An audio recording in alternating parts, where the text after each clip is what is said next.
Hey, pre-notification gang. And yeah, rip.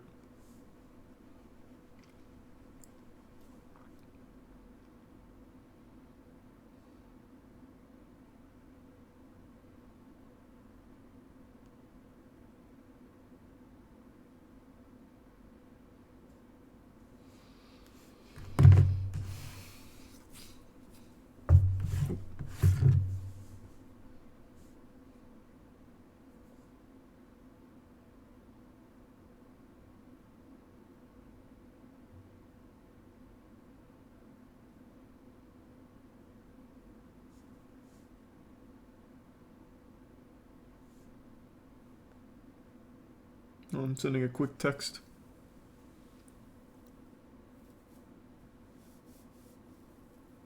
I got you, rip. Okay.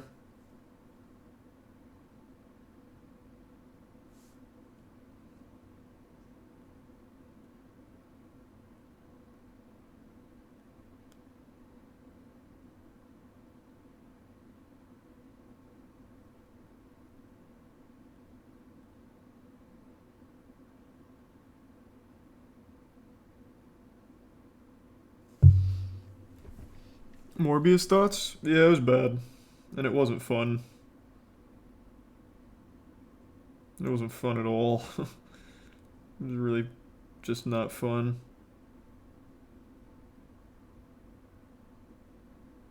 Which is upsetting.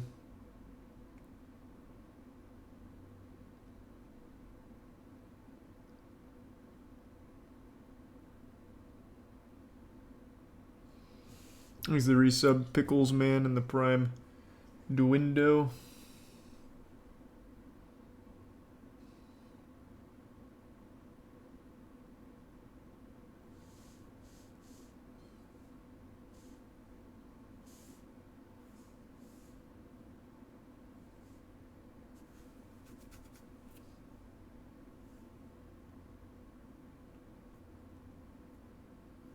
Thanks a gift sub turd.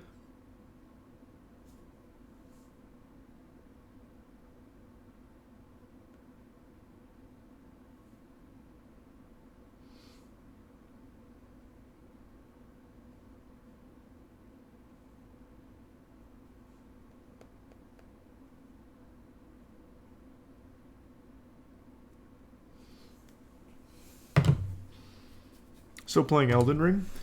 I haven't in like a week or so, but I do plan on doing more speedruns, yeah.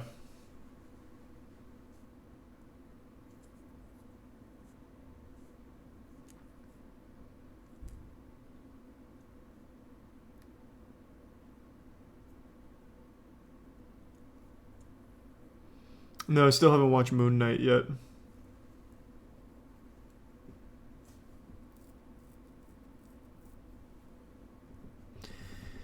Yeah, the movie was bad, as everyone said, but it wasn't fun bad. So I was really fucking disappointed. Maybe Chronic. I was so fucking disappointed, man. No, I'm definitely not doing that forever. Though I do find him to be quite the meme lord.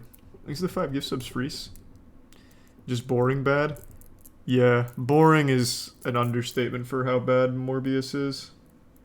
Thanks to resub Isaac and Ash.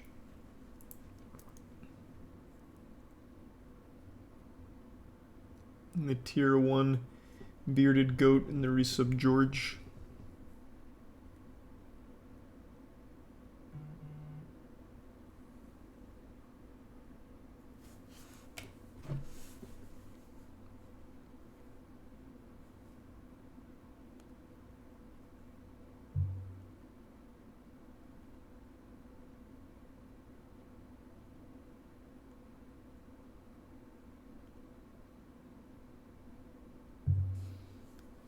Thanks to the resub Ray, Ringo, and the Prime Mance. And the 5 gift subs Freeze. And the resub Productions. And the Bits Turd and Sizzle Cans.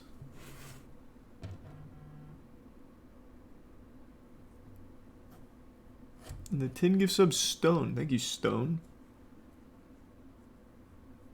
And the resub J. Still working on maxing in OSRS? Yeah, kinda. I don't know. Agility just made me hate the game, so haven't played in a while.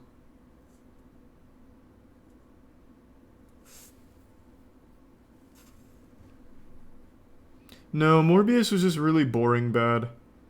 Everything in the movie was just boring. Like, it wasn't goofily bad. There was nothing interesting about it at all. It made me so upset. Morbius. Yeah, man, I guess. Things are tier 1 forever. And the bits Shuda. And the resub Lumber.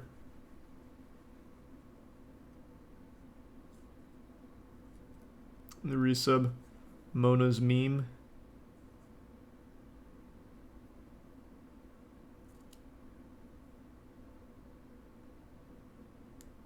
And the resub Daxify.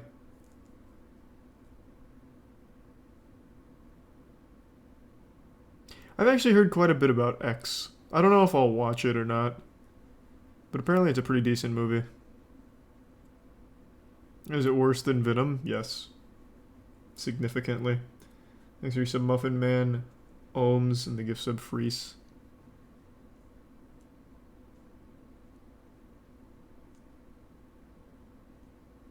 Hey, glad you like James Lee. I think he's incredibly talented. Thanks for resub Lawborg. The resub Camino.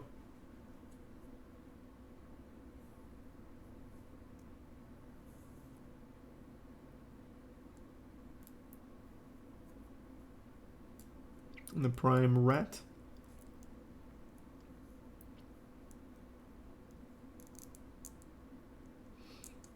Yeah, I just got back from Morbius. It was just really boring.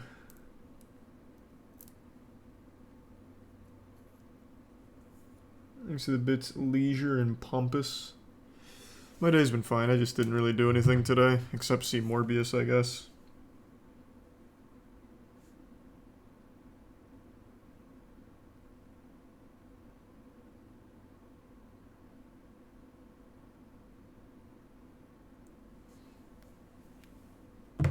Was Jared Leto at least good? Didn't even seem like he tried. Thanks to tier 1 Yamcha and the resub.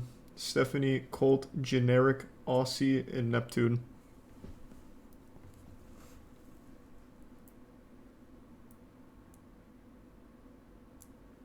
No, I didn't hear anything about that mock. Thanks to resub Lone and the Prime Muo.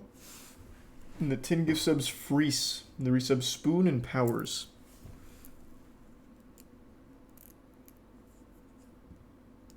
And the Prime Bad.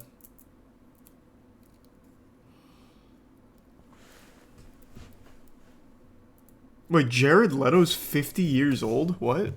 No fucking way. I didn't know that. Holy shit, he oh my god, he actually is 50. What? I know he was in Requiem for a Dream, but I didn't know he was 50. Holy shit. He's an actual vampire. Yeah, unironically. What the fuck? That's crazy. That means when he was in 30 Seconds to Mars with, like, The Kill and Attack, he was in his 40s. What the fuck?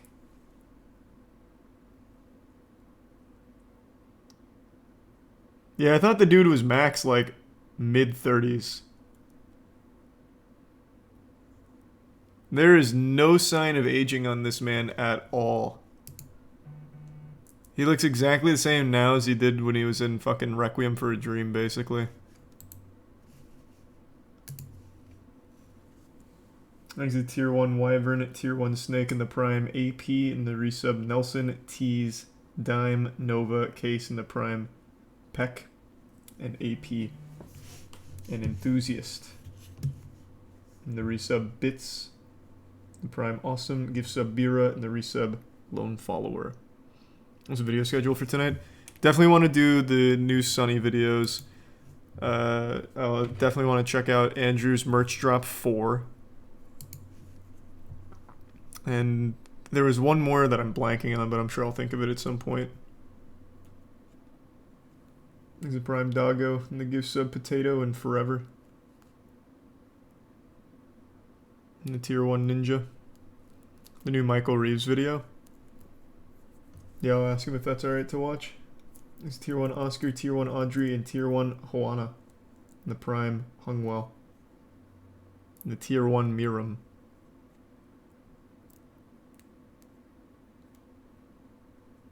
No, I've not heard the Foo Fighters' new album. What's your Morbius rating? I'll moist meter it later. That'll be up tomorrow. Thanks for your sub, Ashley.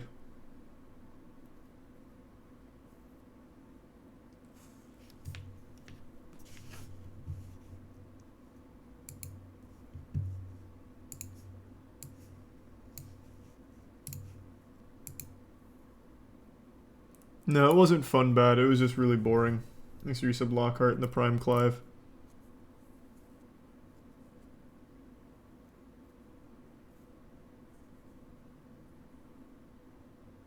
And the Tier 1 Hestahoff and the Prime Wheat. And the Prime Bobs.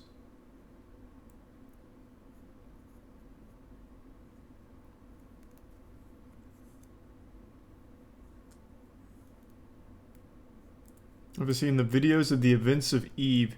Yeah, those are always super interesting. Eve is the most interesting game that I have no interest in playing. Thanks for your sub, James. Was it worse than the Eternals? Yeah, by a long shot. The movie is just genuinely, objectively bad. No matter how you look at it, it is just not good. That movie seems like it was absolutely butchered in editing. Nothing connects to each other. Shit just comes out of nowhere. Shit just happens, and it's all bad. All the actors seem like they're not even trying.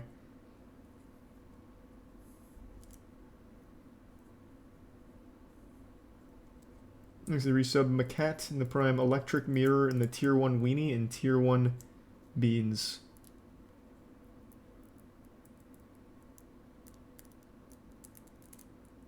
I've not started Moon Knight yet.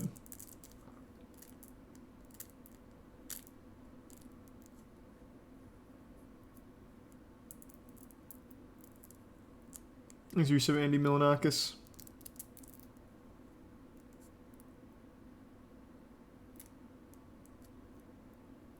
Resub Zombina.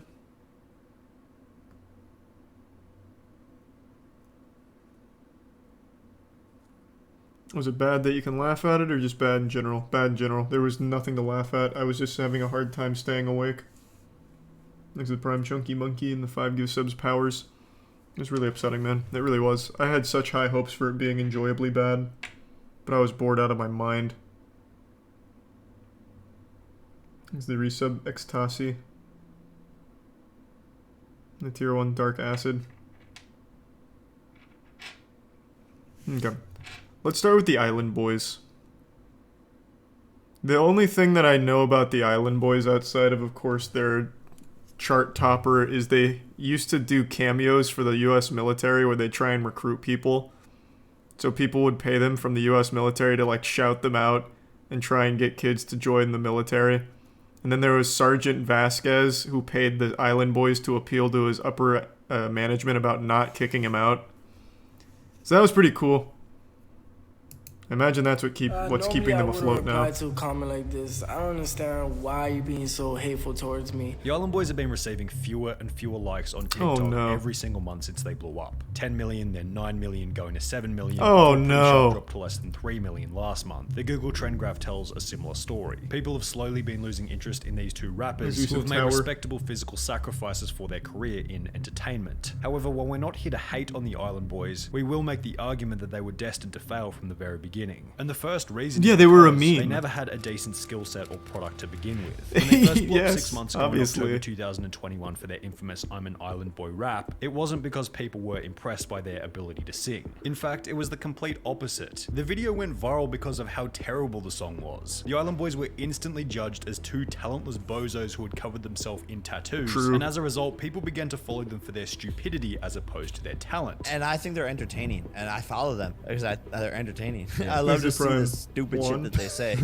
They were mocked brutally in some of the funniest TikTok parodies ever posted to the platform, whilst being used as a representation for how easy it was to get famous on the internet in 2021. Let's be real. How long before the Dust Bunny twins over here get a record deal, sponsors, and tours? Oh, you don't think so? Remember this, bozo? Now, the difference between the Island Boys and someone like 6ix9ine is that while 6ix9ine also got famous in part by his over-the-top ridiculous appearance, he actually has a decent portfolio of music. His music to fall back on. usually did People really hate well on the 6ix9ine, charts. but only in the beginning. He then becomes well known, people check out his music, and then some A bit curious, has there been an example of someone who started as like a punching bag and then got famous for it and never fell off? Because think of all of your most popular memes and most popular like lol cows. It only works for like maybe a couple months. It never lasts forever. Oh, actually, that was a really bad baby. Yeah, that started as Dr. Phil, people making fun of her. And she's had an extremely successful career as a result. You're right. Anyone else, though? I don't know why people keep saying Justin Bieber. His career was music. Shitty music, for the most part, sure. But people like the music. Nobody ever liked the Island Boys' music. They only ever made fun of them.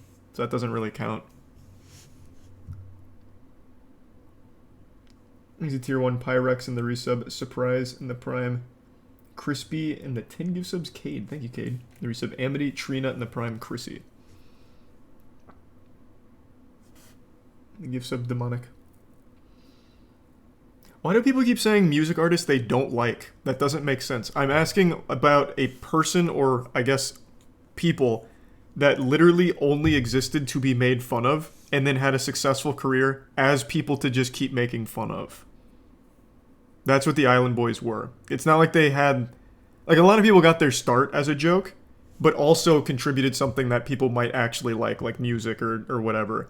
They haven't done that. Joji. What are you talking about? Joji was an extremely popular YouTuber.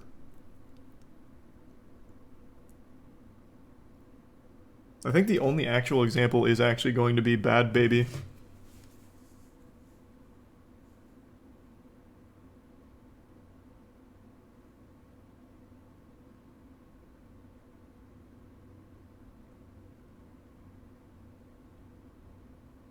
I'm just sending a quick text. Okay. Thanks to the bits Trey, Tori, and Mark. Some become fans after realizing that his songs are actually pretty decent, therefore it's a solid growth strategy. On the contrary, for the Island Boys, people hate on them, then check out their music, only to realize that similar to their TikTok content, it's not worth listening to. People don't find these guys entertaining. They're not entertained by them. Other than, oh hey, these guys look like this. Oh, that Island Boys video was funny. What's happened since? Nothing. At all. And they keep rinsing and repeating and they're milking it dry. Did you really think you were gonna go? But the US military likes to use them for recruitment. And people were gonna mess with it? Without some decent art form to fall back on, they're unable to convert their haters into fans over time. Tier 1 therefore, craft. they either become even more hated or completely irrelevant. The Island Boys discussed this on the Impulsive podcast with Logan Paul, stating that the haters were actually fans because they were following everything that the Island Boys were doing. They're really fans because really, think about a hater. A hater's watching you sometimes more than a person that loves you. Yeah, and if they're hating on me, it's just because they really love me. Because I see the haters check up on me more. Didn't they than also love. like lose Seems their to be a mind here and get variation of upset? the it's better to be known than to be liked argument. However, there are so many examples of where this doesn't really apply. Easy tier 1 There are countless YouTubers Hashi. who have been outed as predators, for example EDP445 and Minilad, who are both very well known, yet receive almost no views as a result of people disliking them so much that the audience goes out of their way not to watch the content. Therefore, the argument is probably better expressed as, You need to have an entertainment form that people remember as being impressive, whilst maintaining somewhat of a likable reputation, which the Island Boys don't really have. People don't think about them in the context of unique, edgy artists that put a lot of effort into their music. They think about them in the context of two clowns who are famous for being famous. True. That's part of what people kind of hold against you as a grudge, is that like, your image is crazy and you're sort of famous, but maybe the music isn't necessarily the reason why you guys are so known. Right. One of the Island Boys would go on to state that the other reason they had so many haters was because of jealousy. Just hating on me or whatever. That's always the one. Jealousy, either that, because I'm not really doing nothing. Which is just another... Everyone always says that. Like, when someone's getting a ton of, like, backlash, the immediate thing they fall back on is jealousy. It reminds me of shit people or parents would tell their kids in middle school if they were just getting bullied. It's like, yeah, they're jealous. I was like, nah, maybe your kid's a loser. Like, I don't know. It's just one of those things, like, it's just, I guess growing up you just get told if someone's being mean, it's because they're jealous or whatever. Thanks to the resub Mitchell and Cyborg. Naive argument often made by narcissistic celebrities who lack self-awareness. Why are you so confident that people want to be in your position? Do you ever consider that maybe there's another reason as to why people hate you besides jealousy? The everyone is jealous of me argument displays a lack of critical thinking, personal honesty, and self-awareness, which was highlighted once again when Logan Paul would ask them about why they thought they blew up in the first place. Why do you think you guys went viral in the first place with the Island Boy rap? I worked my ass off. It's not even just the Island Boys. It's the fact that we went through so many obstacles, it was just bound to happen. Now, it'd be a cheap shot to say that there was no hard work. I'm sure the Island Boys had to have put you can say that with confidence. That mega viral video. There was no hard as mentioned work. Previously, they didn't blow up because they had been in the studio relentlessly for 10 years straight. They blew up because they were being laughed at. You have that it factor. Yes, I'm a star. Yeah, we do. Yeah, we're the only ones that are talented in singing. And this is one of the strangest parts about their whole career. They've deluded in the singing. And this is one of the singing? Only ones that are talented in the singing. And this is one of the strangest parts about... Is that what he said? In the singing? Oh, in the scene. Oh, in the scene. Okay. Now, have they... I guess I'll look it up real quick. Do they actually make music? Because, again, all I know them for now is they just do recruitment for the U.S. Army through Cameo. So here's their Island Boy thing. No. Doesn't look like it. Island Boys get booed on stage. That sounds about right.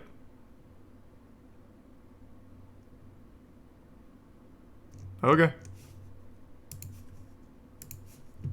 Their whole career. They've deluded themselves into thinking that they have musical talent as a result of becoming famous. So basically, when I was locked up, I was probably one of the only people in the dorm that knew how to rap, that knew how to freestyle, but didn't care. I think me as a rapper, my music is underestimated though. Yeah, for sure. What music? Do you make music? Rap, whatever. Versatile. I can make rock music, whatever. Even going so far as to say this when asked about their future. What is next for you guys? We're rappers. We care about music way more important than a lot of things. We try to take over as an artist, singing, rapping, because I can sing, I can rap. And this when Logan Paul would ask them a similar question. What's your 5-year plan? To be always top Billboard in music. Good God. Maybe acting if they let me with tattoos acting or something like that. However, the confused response of always being top of the Billboard in music was certainly lacking in confidence, probably because at the end of the day, they know that with their current image and skill set, the music they do produce could never compete with the top of the Billboard. Their look doesn't help them at all in terms of music because people just see them as this ridiculous character, and it's just unfortunate for them for the future. Right now, they're probably enjoying it. For example, when they post the official version of their I'm an Island Boy song to YouTube, it's basically impossible to find a single positive comment despite the video's 13 million plus views. Thank you, Island Boys, you saved my brother. He was paralyzed in a fatal car accident. Luckily, when I played this song, he rose and clicked the sound to mute. Wow, you guys definitely have a hidden talent that should stay hidden. Have this as my alarm. This is so sweet. This is so supportive. 30 minutes earlier just to turn it off. Thank you, Island Boys. In addition to this negativity toward their music online, they'd also receive a similar response during their public appearances. For example, they'd both attend the Jake vs Tyrone Woodley fight, where the entire crowd would try and get them kicked out, stating that they had apparently thrown a shoe at someone, which they never did. So the Island shoe? Boys just showed up. The whole place is booing them. The Island Boys are getting kicked out because they just threw a shoe at someone. Additionally, in November 2021, they'd be booked to sing at Club Live in Miami, where they'd be booed by the crowd after yet another underwhelming performance, at which point the audience would discover another reason behind why their career wasn't going to last for the long term. They were completely unwilling to take advice from more knowledgeable role models in their field. Going back to the Impulsive podcast, the Island Boys seemed pretty proud that they had paved their own path after Mike would ask them about which rappers they had been inspired by. Another thing though, and it didn't help, they were also harbinging or giving, what the fuck was the charge? They had a murderer stay with them, right? A guy had just killed someone and the Island Boys said, yeah, you can just stay here for a while to lay low. What was the charge? Was it aiding and abetting? Harboring a fugitive was the charge? Right, wasn't that the story? Here, we'll just do murderer. Murder suspect Andrew Thomas. Yeah. So this certainly didn't help.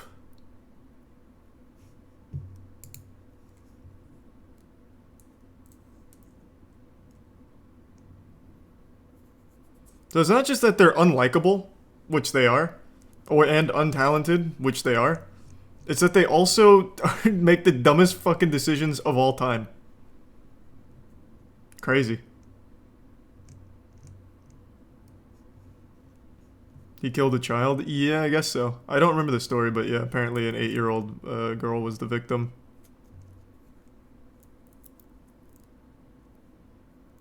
It was a drive-by shooting.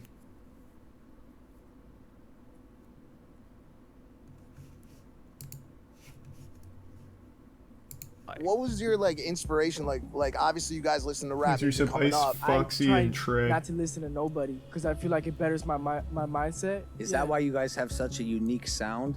Yeah. We don't listen to. That's so nice to call it a unique sound. I used to listen to a lot of rappers. Do you think you should start listening to them again?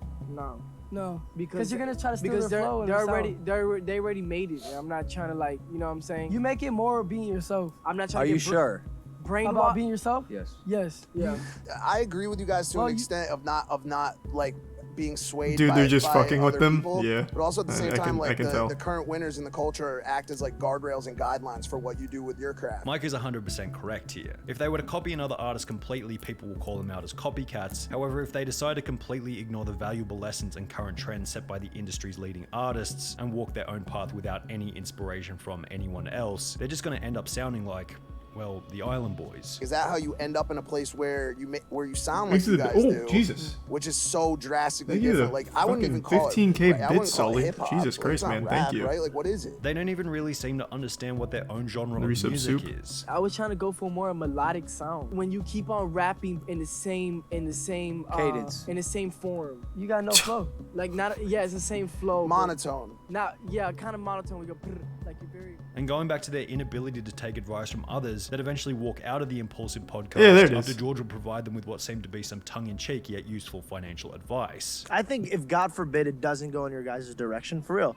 I think you guys take all of your jewelry assets and invest it in something. So you guys will never ever be have you heard of NFTs? After storming out of the interview, an article will be released by HITC reading George Janko vs. Island Boys net worth compared after podcast feud, which put the Island Boys net worth at $100,000 compared to George Janko's net worth of $600,000. With the Island Boys being so offended by George's basic financial advice and the semi-accurate idea that offensive things are just self-deficiencies that you're yet to address, their emotional response to what George had to say is also a pretty good indication that the Island Boys are probably pretty unwise and insecure when it comes to their financial situation. So what are they doing on TikTok now? I haven't checked in a long time, actually. Let's see.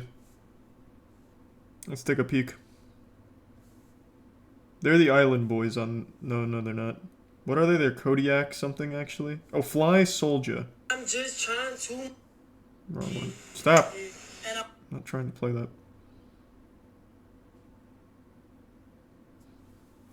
Oh boy, their views are not doing well. Oh boy. Alright, what's this one? This is, y'all got room for one more. Y'all got room for one more. Well, to become an Island Boy, you gotta be special. You gotta have talent. You also have to look a certain way. You gotta be cleaned up at all times. And then you also have to, entertain us. Because the Island Boys, me and him, like to be entertained by people. And you gotta really have the What is that, like a court jester then? You gotta have the drip, because if you don't, it's a no-no. So who wants to be the next Island Boy? The Island Boy got a certain type of style that you need to really meet, and you know, like criteria. I can't believe they're not doing well. That sounds fucking amazing. That's awesome. Exit Prime Kitten and the resub Sakura. Is that all they do? Is just like say, hey, please come work with us? For the love of God. Oh my God, they did recruit a third Island Boy. Is he gonna make it? Is he gonna make it? Is he gonna make it? Cause me and my brother, we gonna make sure that he makes it. Oh yeah, he's gonna make it. Is he gonna make it to the top? Cause we can really have to put some out. You know they're also insecure about... That was fucking epic.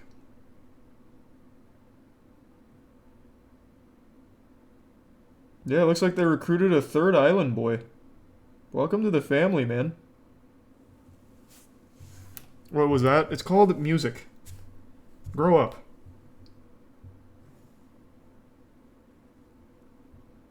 Yeah, they're struggling though. Sunny is not wrong. They are not breaking 100K on all their videos anymore. Their future if they flip out on a simple question like that. George didn't say anything offensive. The world is laughing at these boys, not with them. I refuse to believe there's people this insecure when it comes to money in this world, lol. This was also the opinion held by Kitsune financial and the tier YouTuber 1 named ginger. Graham Stephen. This sort of confidence and arrogance, I do think would end up getting in the way. Financial advice is like not something you get offended. Does the third member have the hair though? He does. It looks like he actually just bought the Island Boys like cosplay kit from Party City. Here, before going back, I'll show you. Here, this is the third Island Boy. Is he gonna make it? Is he gonna make it? Is he gonna make it? Cause me and my brother, we gonna make sure that he makes it. Oh yeah, he's gonna make it. Is he gonna make it to the top? Cause we can really have to put some. Yeah, he's in like every TikTok now, and he just kind of stands there. I don't think he ever says a word. He actually might be CGI, I'm not sure. Pretty awesome. They're branching out.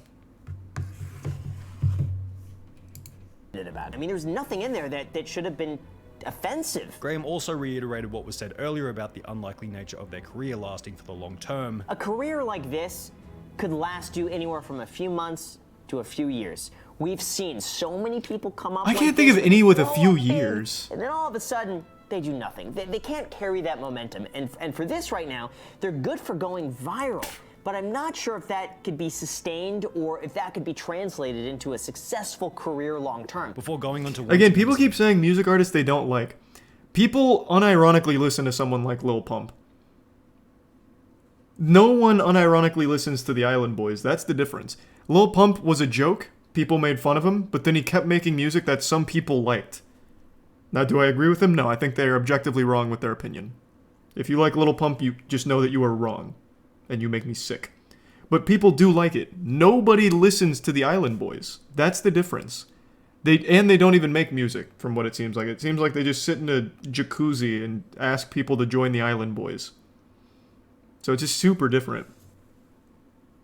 Discuss how George was probably making just as much money as the Island Boys. I don't see anything here that would say George is making less money than the Island Boys. If anything, he could be making the same, if not Atomic, more. And however, when this point we put against the Island Boys on TikTok, they seem to share a differing opinion. I'm gonna say it respectfully in the most humble way as possible. I doubt he's making any new money like how Island Boys are. We are successful and happy in life. Which would be followed. Also, a little heads up, I don't think the Island Boys have much money to begin with.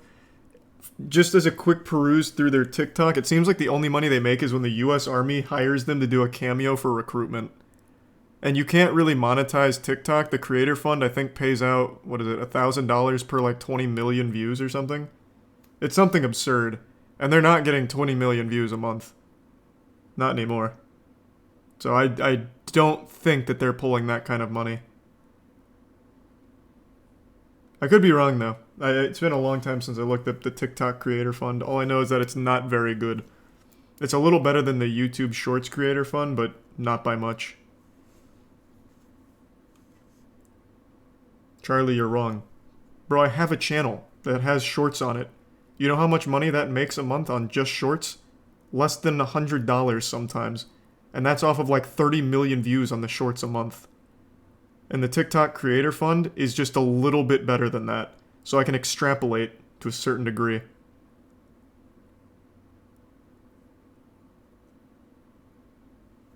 Thanks to the resub Chaser and the 5K bit Zaki. God damn, man, thank you. Followed by another TikTok, once again displaying their inability to take the advice of others and their desire to walk their path of success alone. But if someone's talking about my financials, I don't want to hear it. You're not the one that's making me millions of dollars. I made millions of dollars myself. You know what I'm saying? It's just me doing it myself. There's no way he is. Overall, the reason behind why the Island Boys are already on their way out was summarized simply and obviously in a comment made by a YouTuber called Hello Yassine. It's short-term hustling. And we've seen this exact same quote-unquote business model, I guess you could call it, being done, but this doesn't last. Nice. And it didn't. It does not seem like it lasts. But they gave it their best. God damn it. That jacuzzi wasn't gonna get satin in itself. Thanks to resub Horatio and Lucky and Lunar. Horror games for kids. What is that? 1 million views on TikTok is $20 to $40. Where's that coming from? Because when I looked it up, that wasn't even close. Unless they changed it. When I started the TikTok, Huge Charles, I entered the Creator Fund, and it was something like 10 million views, and then I'd see like $50 or something like that. Fuck, I don't remember. I started that like a year and a half ago, and I don't remember. The reason TikTokers make so much money is through brand deals, and only through brand deals.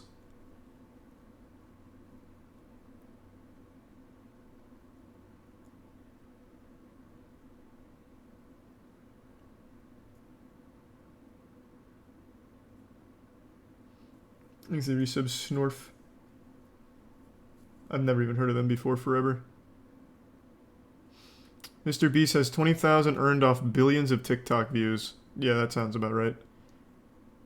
There's a reason you see every big TikTok account post like one sponsored post a day. And sponsors pay a ton for TikTok. Like a lot.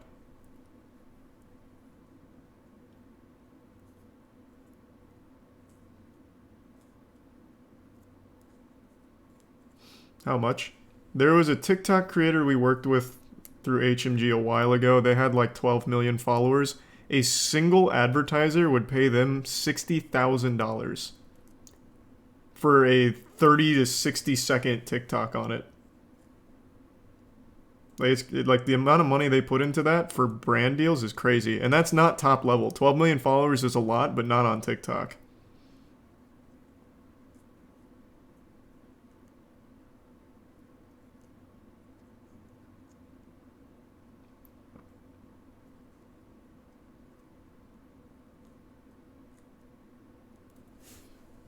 And most of the big ones are doing like one sponsored post a day. Thanks to resub Mikey.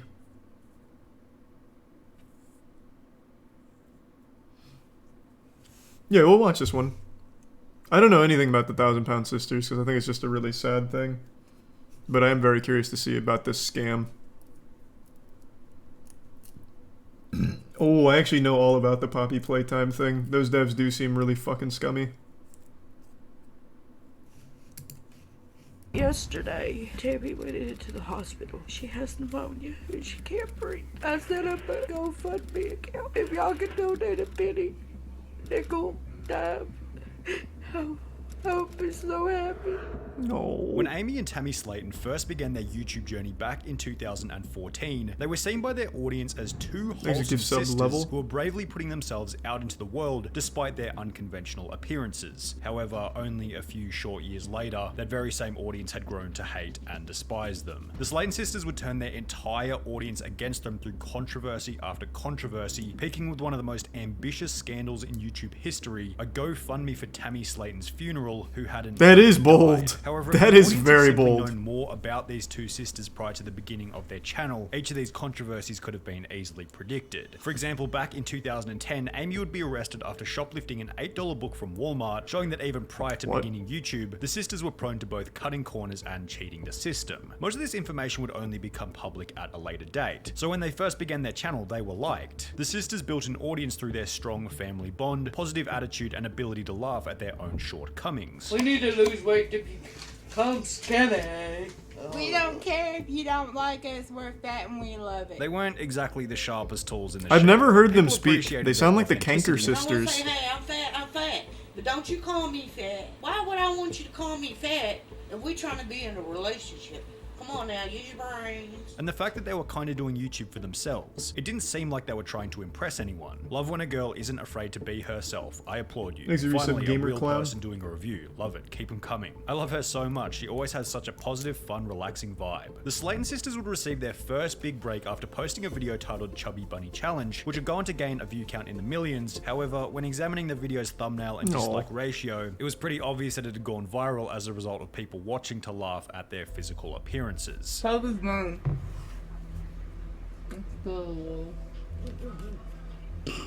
Yeah, see, that's the thing I think is really sad about the whole situation, and especially the TLC show.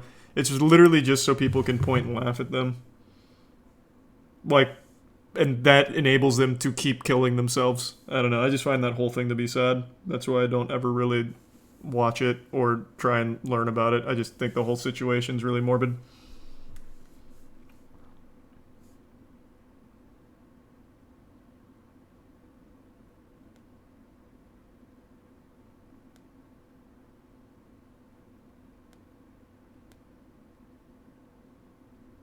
Just sending a quick text. Salute this channel for not disabling comments. That takes bravery. I genuinely didn't know it was possible for the human body to lay adipose tissue on the forehead. Anytime I wake up and think I don't really feel like working out today, I just think of this video and it gives me the motivation I need. It was a similar story with videos like Bake With Me and Trying New Makeup. The thumbnails were sufficiently horrid and laughable to make the videos go viral. However, despite the hate, the hundreds of thousands of views across the videos still brought in others who appreciated the relaxed nature of the channel, growing their fan base further. Moki's about to win a tournament. Is he doing well in Salt Mine? I was watching a little bit earlier. Sweet. I would let her put makeup on me any day. All the beauty gurus be like, you gotta do it exactly like this, Kay. And this girl is like, it's your makeup, you choose how to do it. And she did pretty good.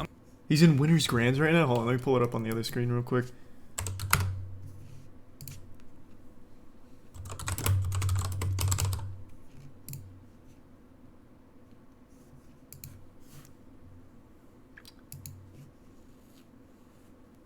Oh yeah, let's go. Oh, he's up against Hungry Box in Grands. Where can I watch? It's on Hungry Box's channel. It's his tournament. Moki's through winner's side. He's up 1-0 right now. Thanks to the resub Lacko, Thomas, and the gift sub everybody.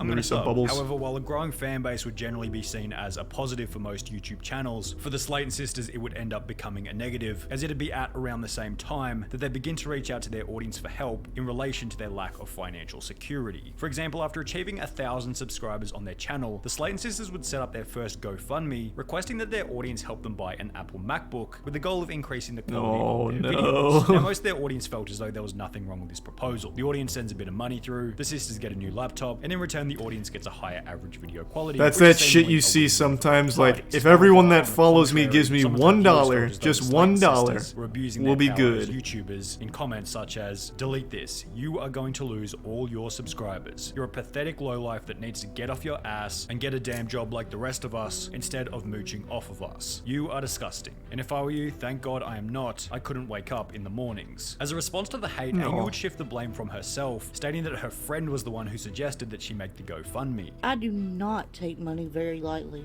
The whole MacBook thing was not my idea. It was a friend of mine's idea. I didn't even edit the video or anything. Damn it! Is down. However, while Amy did receive a bit of hate, the operation will prove to be successful after raising over $833, showing the Slayton sisters that it was not only possible. What? How expensive is a MacBook Pro? They were asking for $10K? Bro, what does that shit go for? What? Thanks to resub Kato and Sky. My god. That shit better come with like actual hologram technology.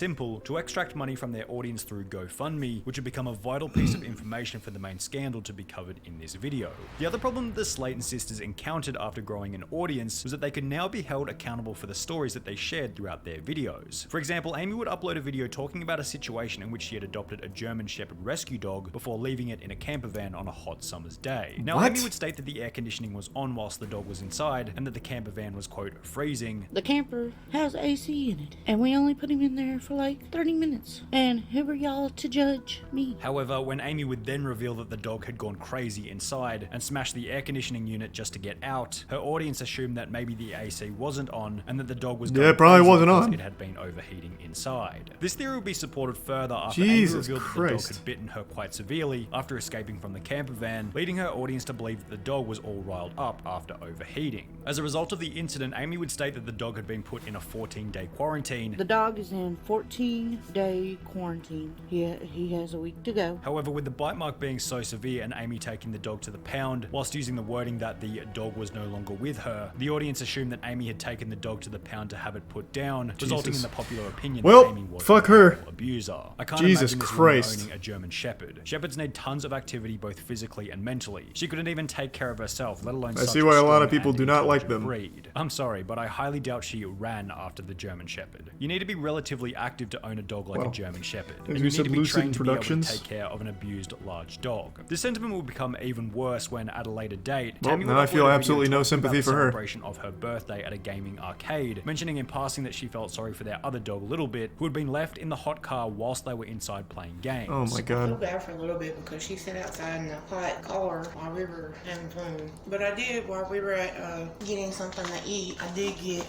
a little bit some ice water. So I thought about her, at least. Amy said I was going to get her some water. Wow. What a selfish, disgusting bunch of people these three are. Poor what an little absolute dog. piece I'm of surprised shit. Little Bit is still alive. These events did a pretty good job of destroying the Slayton sisters' reputation. However, as you might assume, it was only going to get worse from there on out, as Amy would find herself in yet another controversy after going on a date with a 19-year-old autistic kid at a local McDonald's. Y'all know that I had the worst night ever Friday, and it was a horrible night. It started off good. We met each other. Well, it wasn't the first time we met. Don't think that. I'm not that type of person. As mentioned, in the beginning the date seemed to have been going well, What to the the extent that fuck? Amy and her date decided to book a hotel so they could go and get frisky together, at which point things would start to head in a negative direction. And then we went to a hotel room. And I finally got up and started loving on him. I was trying to give him a hickey because he was a virgin and he never had a hickey before. So I was giving him a hickey and he was like, quit biting me. And I'm like, I'm not biting you. Oh, this is worse than Amy Schumer talking about her vagina. Oh my god. Oh. Oh wow. Hold on. I need a break. I'm gonna splash like holy water in my fucking face or something. Just give me a second. I'll be right back. Jesus Christ.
back.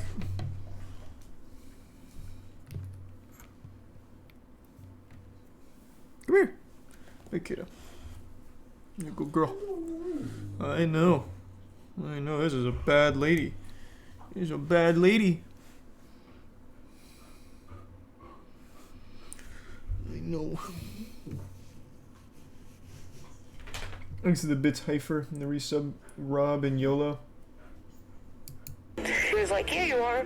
So I'm bidding. After biting her date and assumably scaring him off during the intimate moment, he would take to Facebook, posting a status written in an ancient hillbilly dialect, which will receive a response from Amy about the size of his penis. Wait, I want to read this.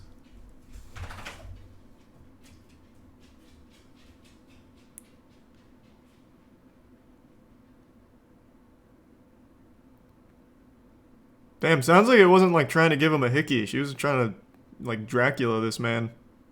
Good lord. And she did not take kindly to that whatsoever.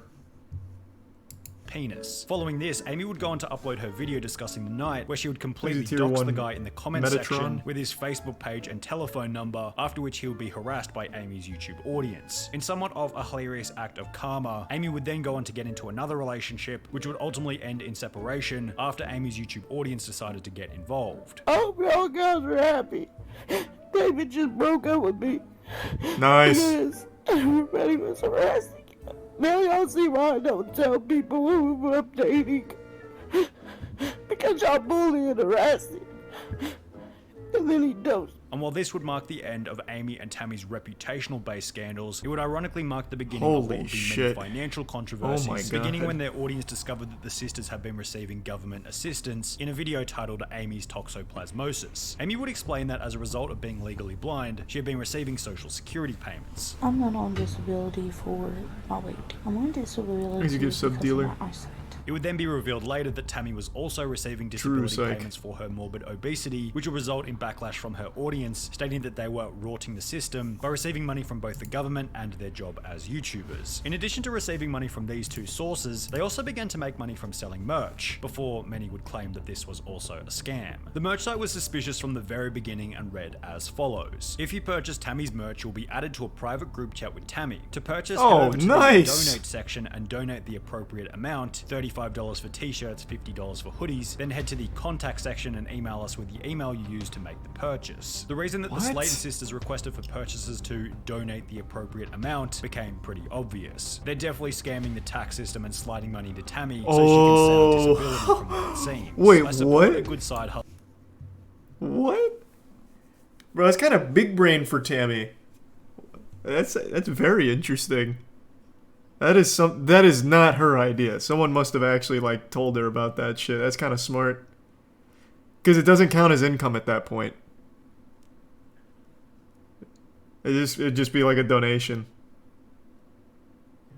Hustle, but this one is super shady. What the hell kind of sketchy ass website is this? I just donate my money and hope to God I get something in return? No tracking or proof of purchase? Refunds? No thank you. This feels like a way to scam the IRS somehow. I didn't sell anything. Yeah, exactly. It got worse when fans would come to realize that the sisters hadn't been paying the artists who had completed the designs for the merch. A representative for Tammy would take to Instagram stating, all people who make artwork don't ask to get paid, but to simply get a follow or notice by Tammy. Most of the artwork on the website exposure dollars. Blank, our website designer, and at blank again. However, apparently this wasn't the arrangement made with the artists. In an article written about the scam by Showbiz Cheat Sheet, it was mentioned that at least one artist has claimed they requested their art not be used without payment, and have since been blocked and have had their artwork misattributed to someone else. This artist would take to Instagram in a post reading, I wasn't being unfair at all, just saying how my artwork is being passed off as someone else's when I spent time doing it, and I've now been blocked, yet my design is still up on your website. Not really fair at all. All I wanted was credit for it, that's all. As a result of this, Tammy's TikTok with over 1 million followers, on which she had promoted her merch, would be permanently banned. However, this still doesn't make it the most notorious controversy in the Slayton sisters' history, bringing us to the infamous funeral scam. This is what we got the cliff notes on earlier. The heavier of the two sisters fell over in the bathroom before waking up the following day without the ability to breathe. I woke up and I couldn't breathe. Like, bad. Like, I really couldn't breathe. And after being rushed to hospital, it will be discovered that Tammy had contracted pneumonia. I went to the hospital in the ambulance, took x-rays, and a couple hours went by, and they told me I had pneumonia and I was going to have to stay in the hospital. Whilst in the hospital, Tammy's condition would worsen, leading her to pass out for 3.5 weeks whilst on life support, during which Amy would begin the GoFundMe. And this was all to fake? Amy's credit, it probably was pretty scary having your overweight, unhealthy sister on life support. So all of that happened, she just didn't die. However, to begin planning for the funeral before she had even died was There's a almost tier 1 comically legend. pessimistic, which would become even funny when Amy stated that the money was to fund Tammy's triple-size extra-large coffin. With Tammy being so big, if something does happen, her coffin is gonna cost them more because they have to triple the size of the coffin. Whilst mentioning that Tammy was on a medical card, however, the amount of money it provided would not be enough. Is that a real thing? I mean, I guess it has to be, right? I'm guessing they would have to, like, supersize that. It'd have to be like a custom order thing. Alright, hold on. Quick pivot. Moist Esports, Grand Finals, Moki, Hungry Box, Last Stock, Game 5. Come on, Moki, let's fucking go, baby. Oh!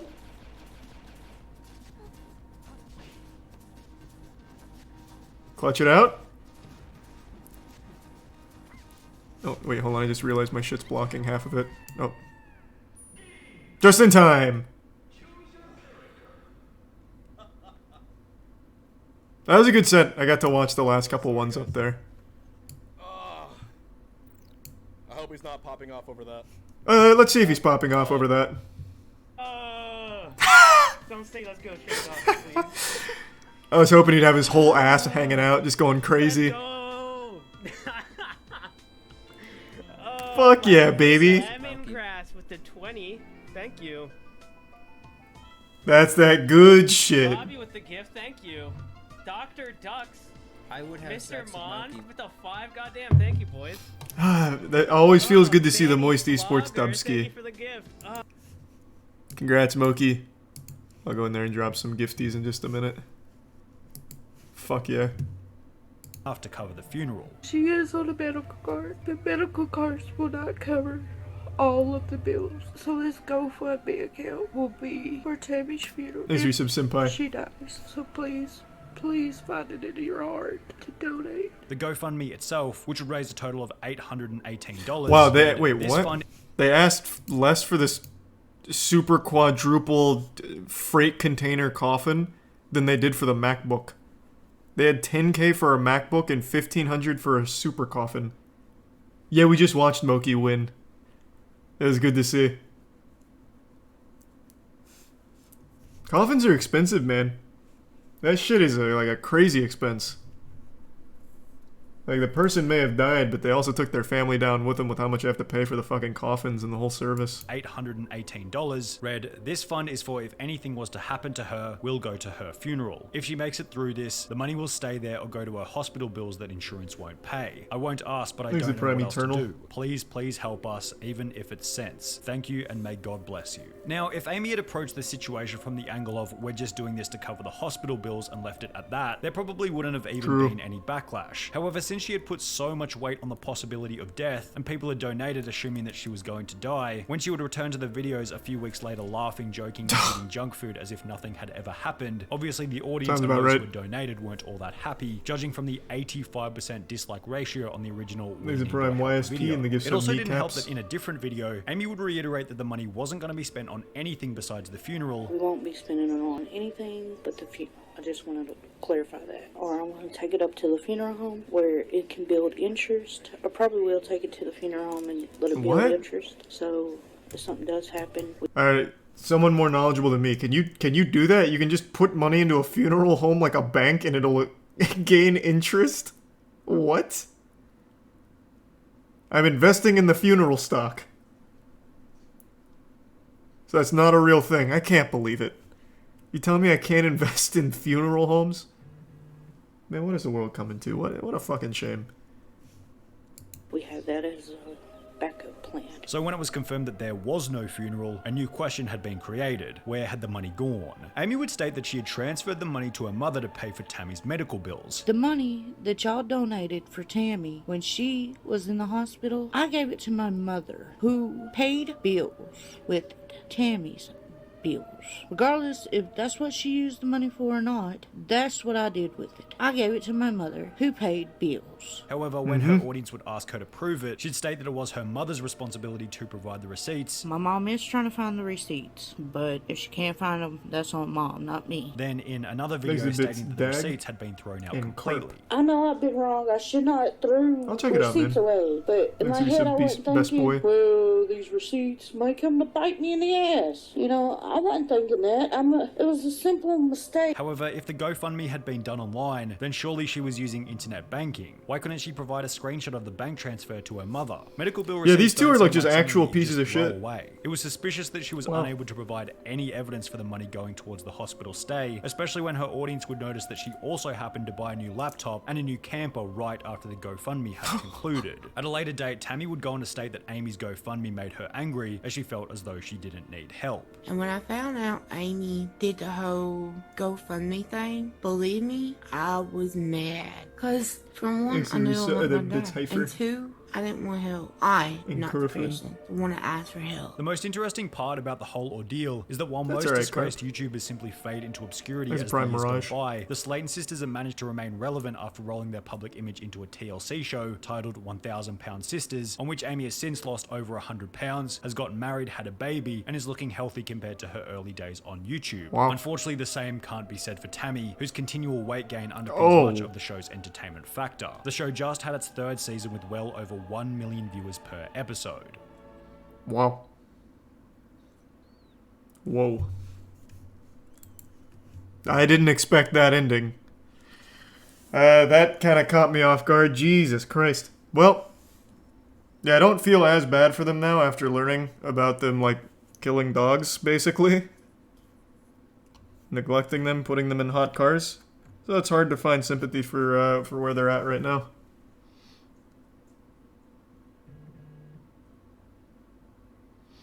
And the scamming, of course. But the dog thing in particular made me very sad. Thanks to Prime Noble, the bit Samson. Elden Ring character. Yeah, she busted out that door like Godfrey the Grafted. That shit that came out of nowhere.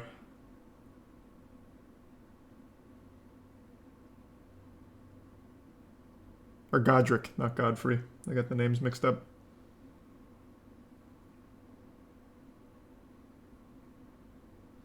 Thanks to give sub Sublime.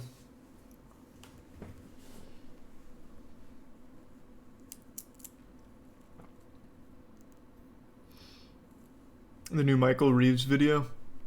Yeah, I'll send a message. Let's check out the Andrew merch drop. The way he does merch drops is always so fucking cool. What up, man? Dude, I was telling my friend yesterday you look exactly like him. Like who? Like Andrew. You know, dude, you're Andrew. Yes, I am. Hi. How do you feel about St. Patrick's Day? It rocks. Love it. I mean, there's so many people, and there's so many sweats going around, and it's so stinky. But yeah, it sucks. Do you want a sweatshirt? So many what? Sweatshirt.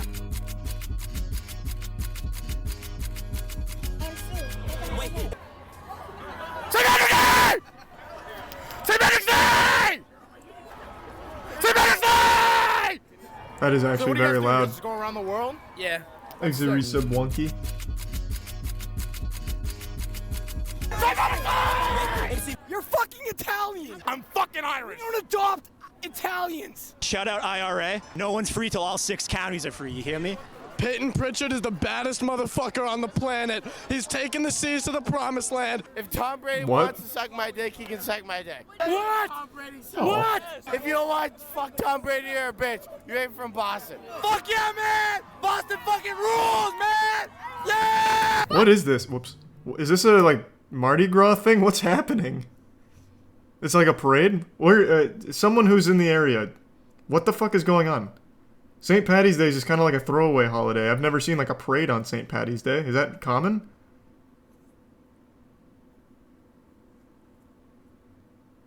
It is common? In Boston, it's common. Oh, okay. I didn't know that. How the fuck am I supposed to know that? Yeah! Fuck the Yankees! Boston fucking Red Sox! Here we fucking go! Fuck Caitlyn and fuck fucking Rasha! Caitlyn and Rasha, I will fuck them up! If they fucking see me fucking out here, I will fucking fuck them. Yeah, you fucking tell them! They're fucking stupid fucking bitches who think they can speak on my fucking name and fucking try me. I will fucking fuck them up! Mm-hmm. Are they friends of yours? They're not fucking friends! They're Goddamn fucking right. fucks. Caitlyn, fuck you, you're fat, you're fucking ugly. Rasha, you're fucking tell them! Do you think it's possible that you and Caitlyn can make amends and become friends again?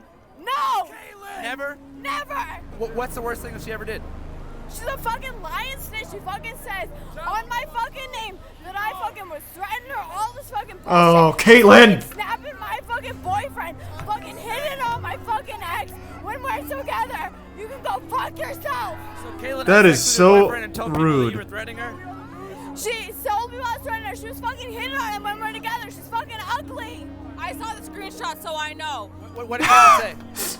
That she was like a fucking, she was threatening her. She's trying to fuck him. I'm more invested in this than Euphoria. I'm sorry. She's been hitting on your boyfriend? Yes, she's been fucking trying to fuck him, but he won't fuck her. Fuck you, Caitlyn. Yeah. I'll show you his fucking ugly ass. He fucking doesn't fuck with you. Do you want a t-shirt? Yes.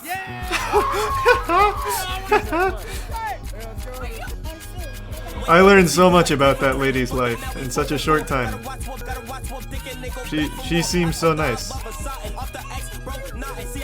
Exited Prime Quack in the Tier 1 Hyper. What do you call this pose? Stallion mode. Oh wait, again? I say stallion mode and then jump into it. Stallion mode. Exit Tier 1 Ghost. One more time. Stallion mode. He's a bit strizzy.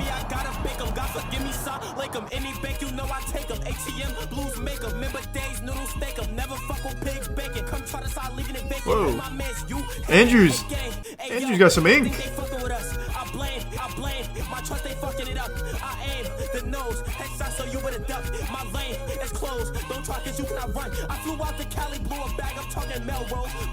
That was so cute. Do you go to Harvard? No, I'm just visiting. Browsing around. Perfect. So what are you up to? Just making a video about Harvard. Cool, nice, perfect, cool. All right, man, thanks a lot. We appreciate you. See ya. Bye. There's not as many Irish people on campus as I expected at Harvard. Exit 2 gift subs trash. Gonna see if any of these freaking nerds want a t-shirt. I'm just kidding. They worked hard to get here. The finest and brightest minds our country have to offer. As recent president. A square mile of where I'm standing. Business moguls of the future. Rest in peace to Harry Elkins Widener.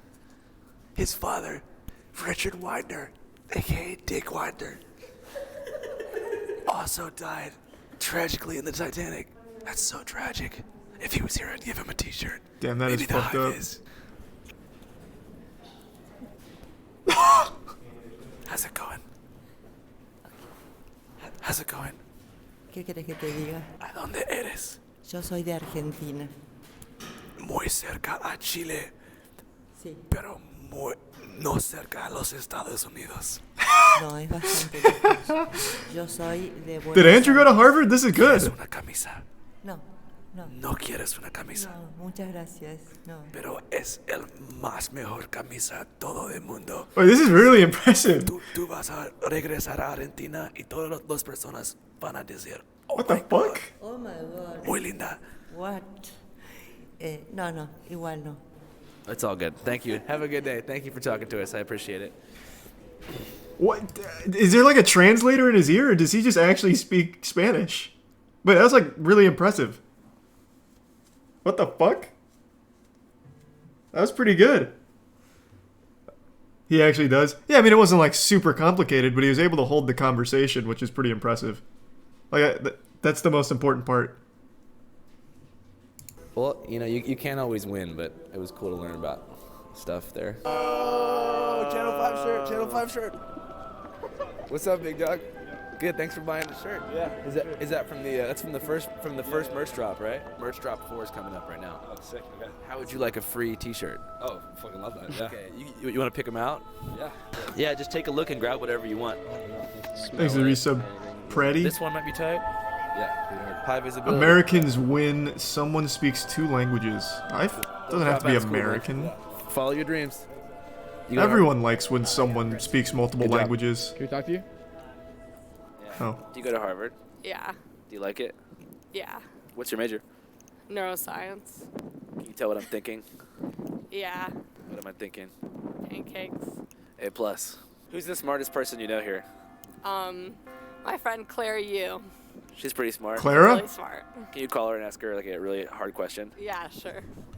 You're on live television. Claire, we were told by a colleague of yours that you're the smartest person at Harvard, so we're trying to ask questions that can evoke your intelligence. Who is speaking right now? My name's Andrew Callahan. So just answer the question. I'm a YouTube prankster. I go to CVS and stuff and ask people what their body count is. That's amazing. Claire, what's your major? My major is history and literature. What's your favorite historical era? Feudal Japan. Probably like post-war America. That's so fucking like boring. 1950s? What?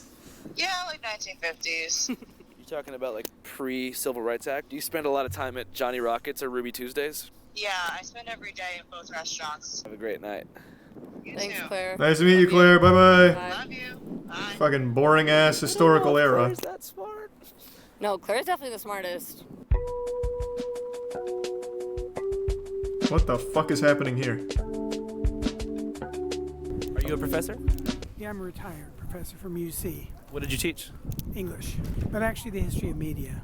We're independent internet journalists. Cool. So what do you cover? Just whatever's going on. We're going to Europe today. Good.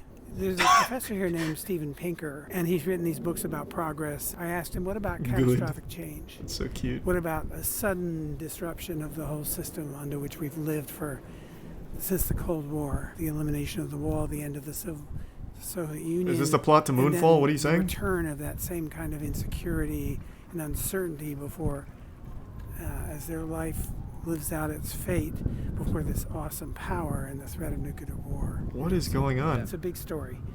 Do you want a free T-shirt? Oh, this guy. Alright, I like this guy. He had me confused when he was going over, like, the Metro books or whatever, but he brought me back in.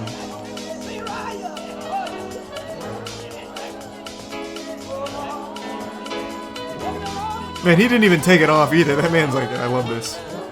It's mine now.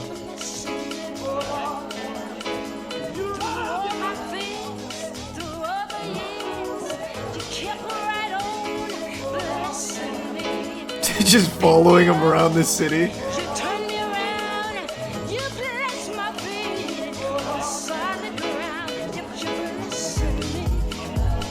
I love the way he does the merch drops. That shit's always so cute. Thanks, Resub King. The bits Vinliant. I like that guy. That old guy was cool. Quick text message, hold on.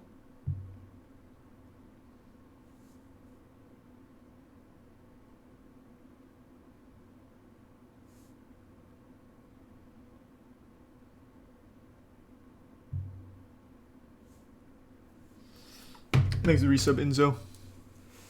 And the bits carp.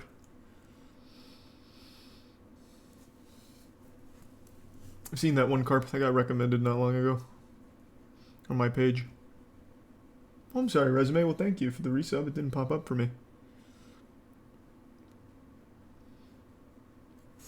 Oh yeah, Cubs got a new video.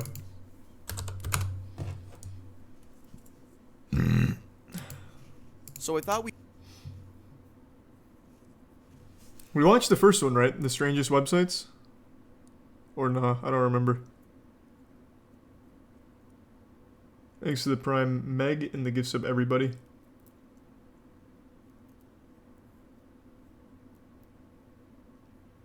We didn't watch the strangest websites? Why aren't you subbed? Oh, I mean, this isn't my actual channel. This one's just a throwaway for YouTube nights. Thanks to Tier 1 Timta. What was Lamino's new video? Let me see it. I did see that he posted it. I saw it on Twitter. The Bygone Visions of Cosmic Neighbors. So space related? I do love space. I'll reach out. Thanks, Resub Warner. It's way too big brain. Oh, he goes over the grand... well, you already fucked it up. Isn't it the Great Filter? Not the Grand Filter? That sounds like a Yu-Gi-Oh card. The Great Filter, I think, is what you're thinking of.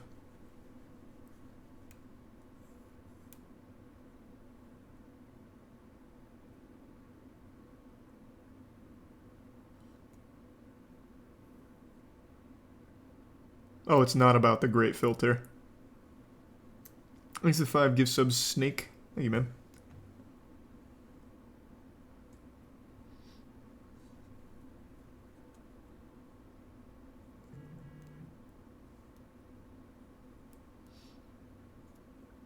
It's an astronomy history video. Gotcha. Yeah, what's the new atrocity guide?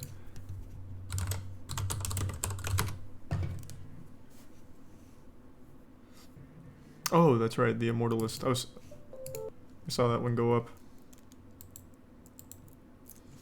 That one might be just a little long tonight, though.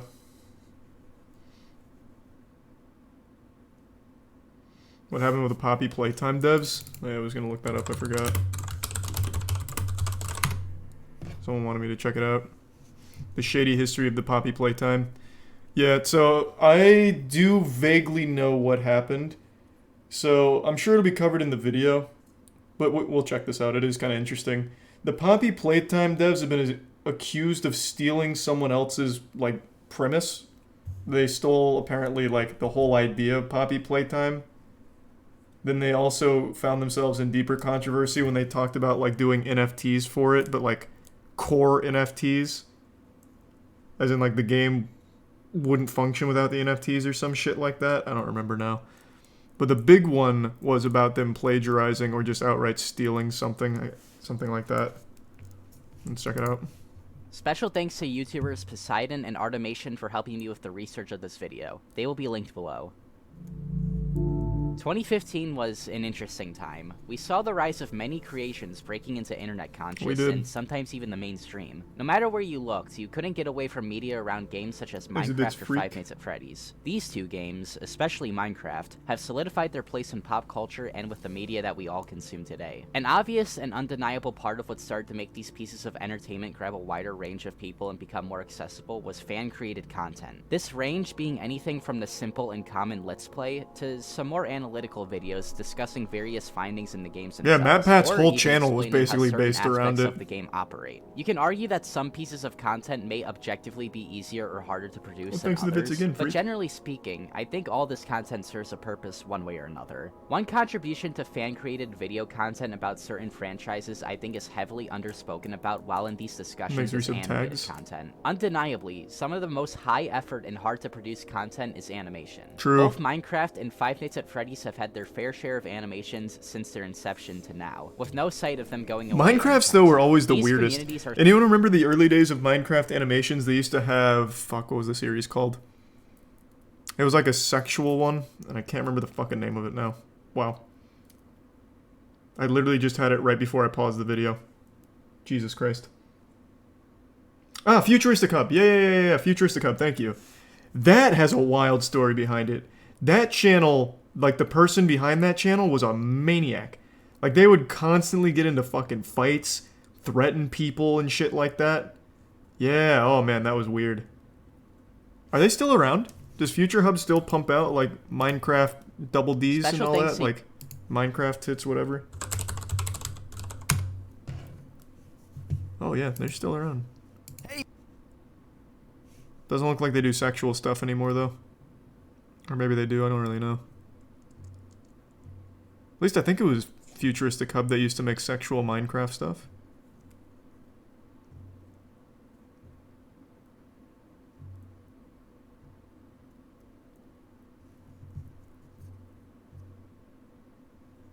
Yeah, I don't feel like scrolling anymore. It was? Okay. are strong in their own right, having so much depth to them that they can be considered full sub-communities to the main one. We've seen many animators come and go from these communities. Some rose, some fell. Oh, they did. One of them was the owner of the channel fucking a creeper. I vaguely remember that. I mainly remember the futuristic hub, like, actual person behind it just melting down on Twitter. Like, constantly getting into arguments and shit. I don't remember him having sex with a creeper in, like, a self-published animation or whatever. I just remember that they did sexual animations, and the guy was really mean to everybody and, like, super, super aggressive. And some...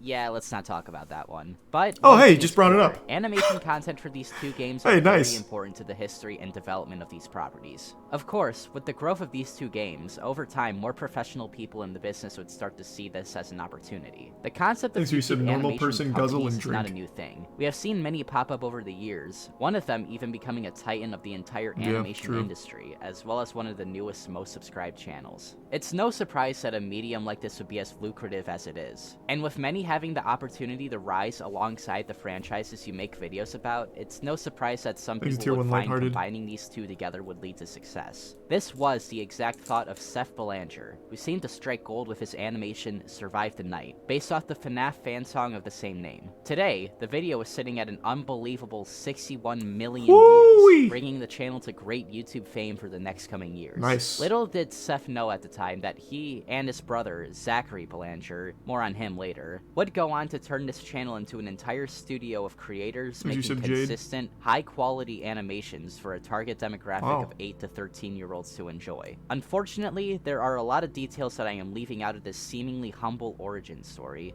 As time went on, greed, allegations of plagiarism, bullying, poor workplace conditions, and much more would start to be the legacy that older fans would start to remember Enchanted Mob, as well as their joint studio, Examination 4. Enchanted Mob... I haven't heard of either one of those. Hold on, let me look them up real quick.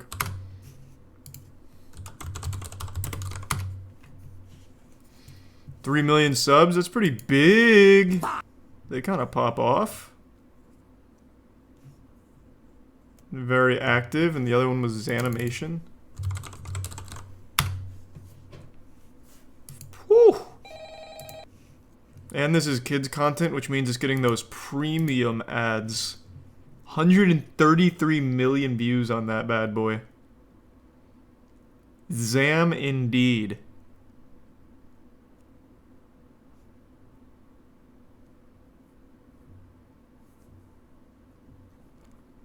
Wow. Purple guy kills Golden Freddy. Cool. Purple girl shark attack. Nice. I mean, it's not made for me, so I can't exactly be upset about it, but gotta respect that hustle. Jesus Christ. Examination and their game studio, Mob Games, have an infamously shady past that they will try to desperately put a front up and pretend that none of it exists. But to understand what led up to this change, how did Enchanted Mob and Examination get their start? Kind of mighty. Enchanted Mob was a channel founded in early 2014 by brothers Seth and Zach Belanger. Judging on what time this video goes up, they may have just had their 8th anniversary. The channel would stay inactive for 2 months after its creation, eventually having a welcome video uploaded, which definitely has probably seen better days. Hey!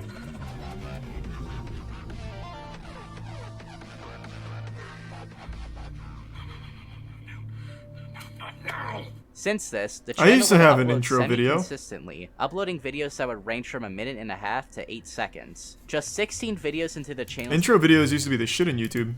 Does anyone remember my old intro videos? For fun tactics? Check this shit out. When did I make it?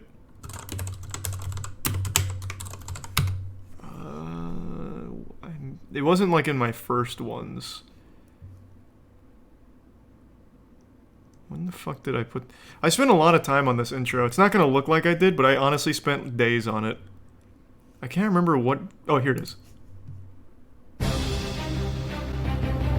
Making that do that was so hard for me.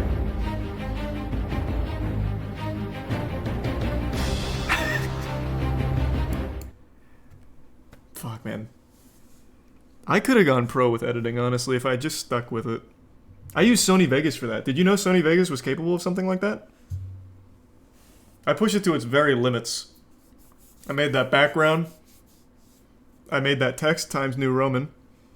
And then I made it move and shit. And then before that, I actually had another intro. Where would that one be? Let me see. I think it was on this. Let's see. No, maybe not.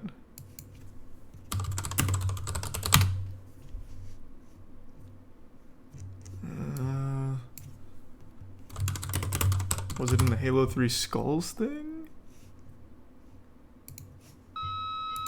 No, that just has Seether on it.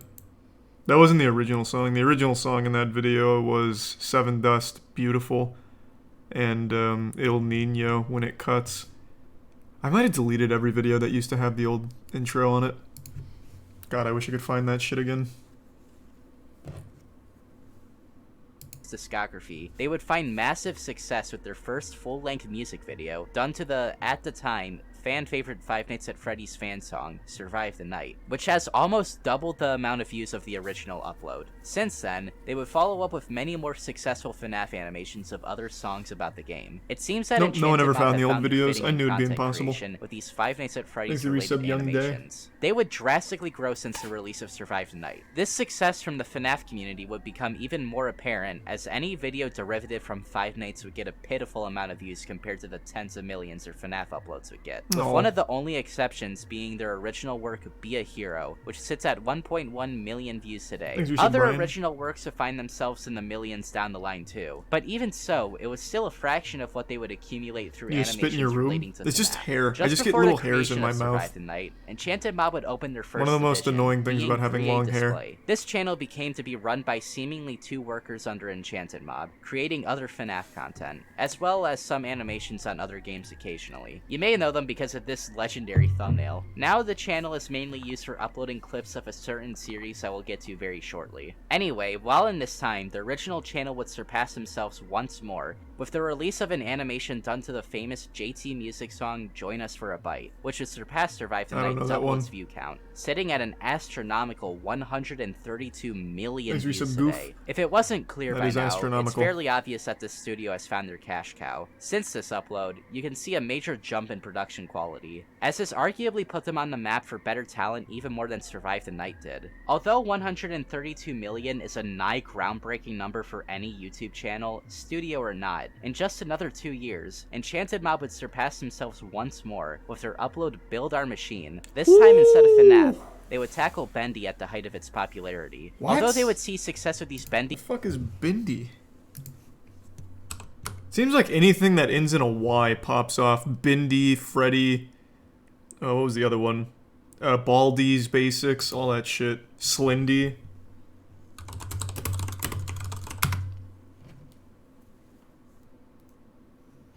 I don't remember this game at all. I don't think I ever saw this one. Holy shit.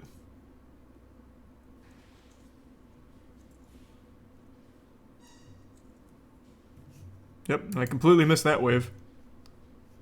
The animations, as well as some Undertale ones. The ones that would undeniably stick the most are the FNAF animations. Sometime in the making of these music videos, Enchanted Mob seemingly wanted to branch out more. So on the 15th of February of last year, Enchanted Mob would create their ongoing series that they are most known for today, Fazbear and Friends. Except, not really. You see, the first 2 episodes of Fazbear and Friends were actually uploaded to the Zamination channel, which as mentioned before, merged with Enchanted Mob sometime in 2020 for not public reasons. There's not much to talk about when it comes to the early life of Zamination. They started off with fairly good success for making creations that were based off of YouTube channels that were popular at the time, majorly picking up steam about 3 years ago. Somewhere down the line, this got the attention of Enchanted Mob, and the studios had agreed to do a business decision to merge. Yeah, they look like the same logo. Being an objectively good idea for the two studios. Nice. The current state of Enchanted Mob and Zamination has brought the studios to great success. Every episode of Fazbear and Friends, as well as other full-length videos, all surpass 1 million views, usually being in a 2 to 3 million Hey, Squid Game! However, long-term fans have discussed their resentment towards modern Enchanted Mob. I remember watching Enchanted Mob growing up. Sad to see what's happened to them nowadays.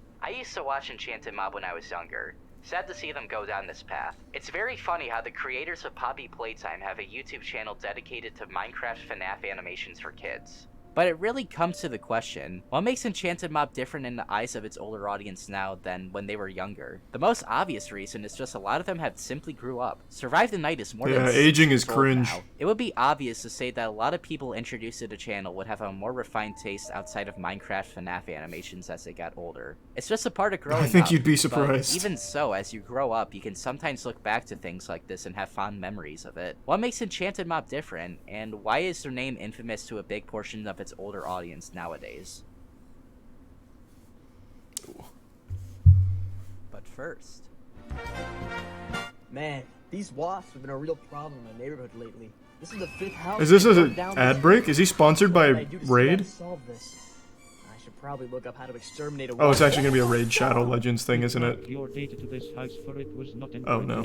For punishment on trying to get rid of us, your house will now be tagged by our flames. Oh, Surfshark. Oh dear Lord!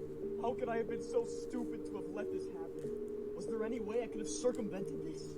You could have easily used NordVPN. Oh, Nord. It does not happen, my friend. It was either Nord, Surfshark, or Atlas. What on earth is that? I had a good chance of getting it right. You're burning your house down. I will gladly explain to you what NordVPN is. NordVPN is a service that allows you to have your data and internet traffic be secured and encrypted so no outside source can see it through the remote server.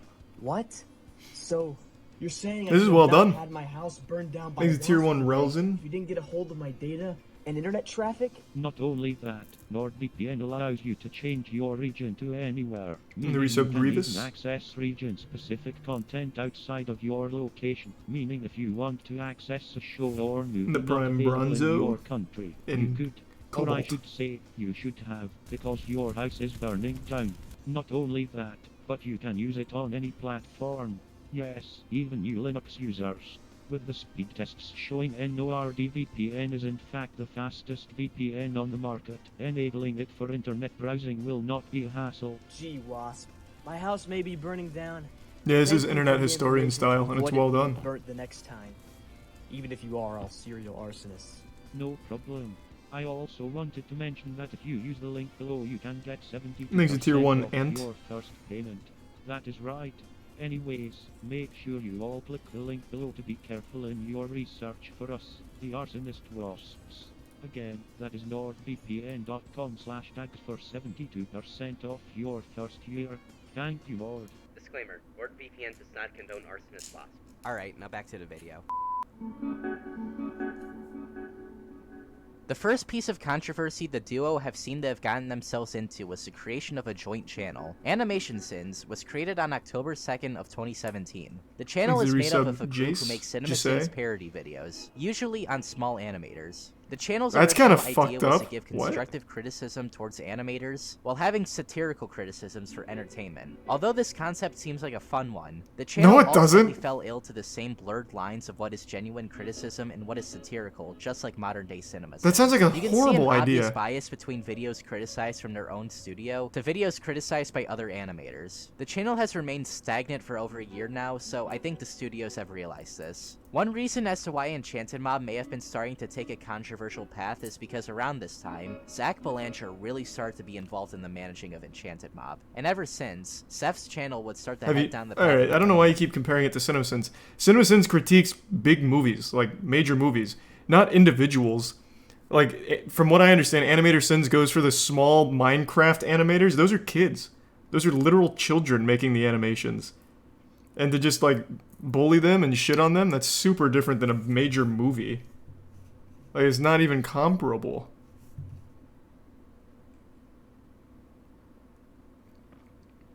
Like, it's very, very different. It's a way to take them out early. Yeah, it weeds out competition. That way the kids never get better. Thanks to Resub Hyper. And the Prime Zombie. Oh, pivot animation. There's something I haven't heard in years. Zach's involvement has been discussed mostly negatively by many people. Not because he turned the channel into a company, but just because he was a bad manager. Allegations of poor workplace treatment and manipulation start to run rampant in the discussion of the two studios. A comment from a very important video, more on that in a second, stated presumably Zach, as well as other higher-ups in the studio, would fire anyone who questioned their work schedule or asked for a pay raise. This led to many animators to quit, and a few came out about their experiences after leaving the team. But you might have noticed I said this comment was left on a video of greater importance, and I think it's time to discuss that. This comment was left on a video of the Minecraft animator Eckercoaster, who has a less than savory past with Enchanted Mob Examination. Eckercoaster's channel was created on the 2nd of June 2016. He would seemingly stay reserved to his own animations up until he got the attention of Enchanted Mob back in the start of 2018. During this time, Zach tried to convince Eckercoaster, who I'll be referring to as Ethan going forward, to join 3.8 Display among other things. Ethan ultimately refused the proposal, and tensions between him and Enchanted Mob started to ring up. There is hearsay, as well as undeniable proof of these people talking about him behind his back about their opinions on his lack of skill, and how he won't make it anywhere if he doesn't join the company. This stuff would not- Wait, what?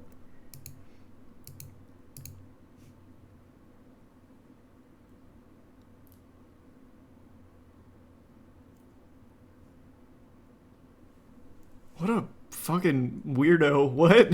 Okay. This Zach guy's not looking too cool.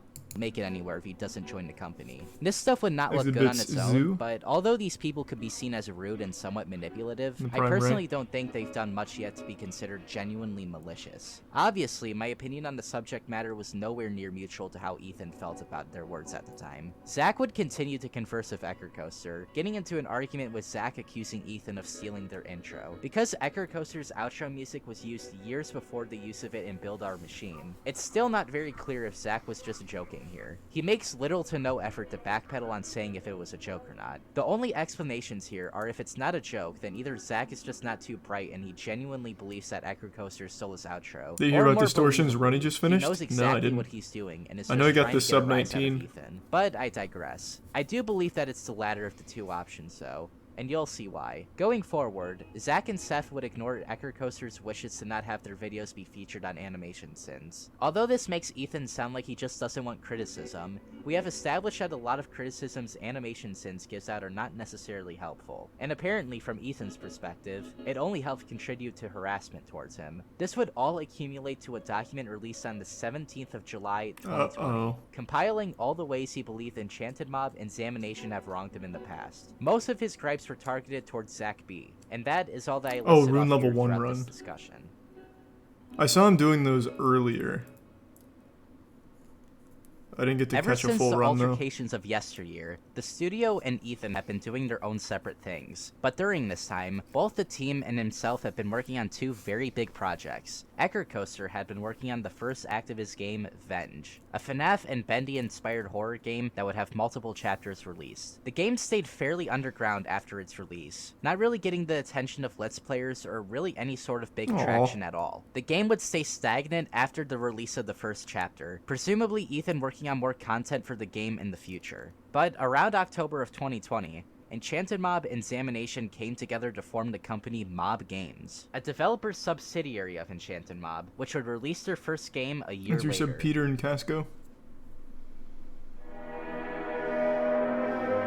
Okay, so now we have a little background on the team. The relationship between it and Venge has been extremely rocky. Since we have already established the animosity the two creators have against each other, it's safe to say when Ethan started to see similarities between his game and Playtime, he would speak up about it. Eckercoaster accused Mob Games of stealing many story beats and ideas for assets from Venge to put into Poppy what Playtime. I saw. He points out that although the concept of exploring an abandoned building isn't new, the way that Poppy Playtime went around doing it is very similar to a lot of things Venge did in Ethan's eyes. His biggest note is the similarities between the descriptions of the games, as he specifically notes the idea of— Oops, sorry, I wanted to read that.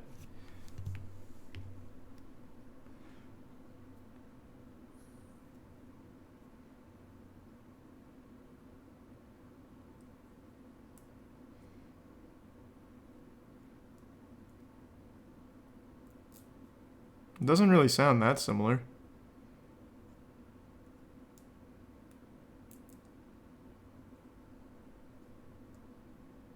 That doesn't sound similar, like, at all, really. It's just a very generic concept.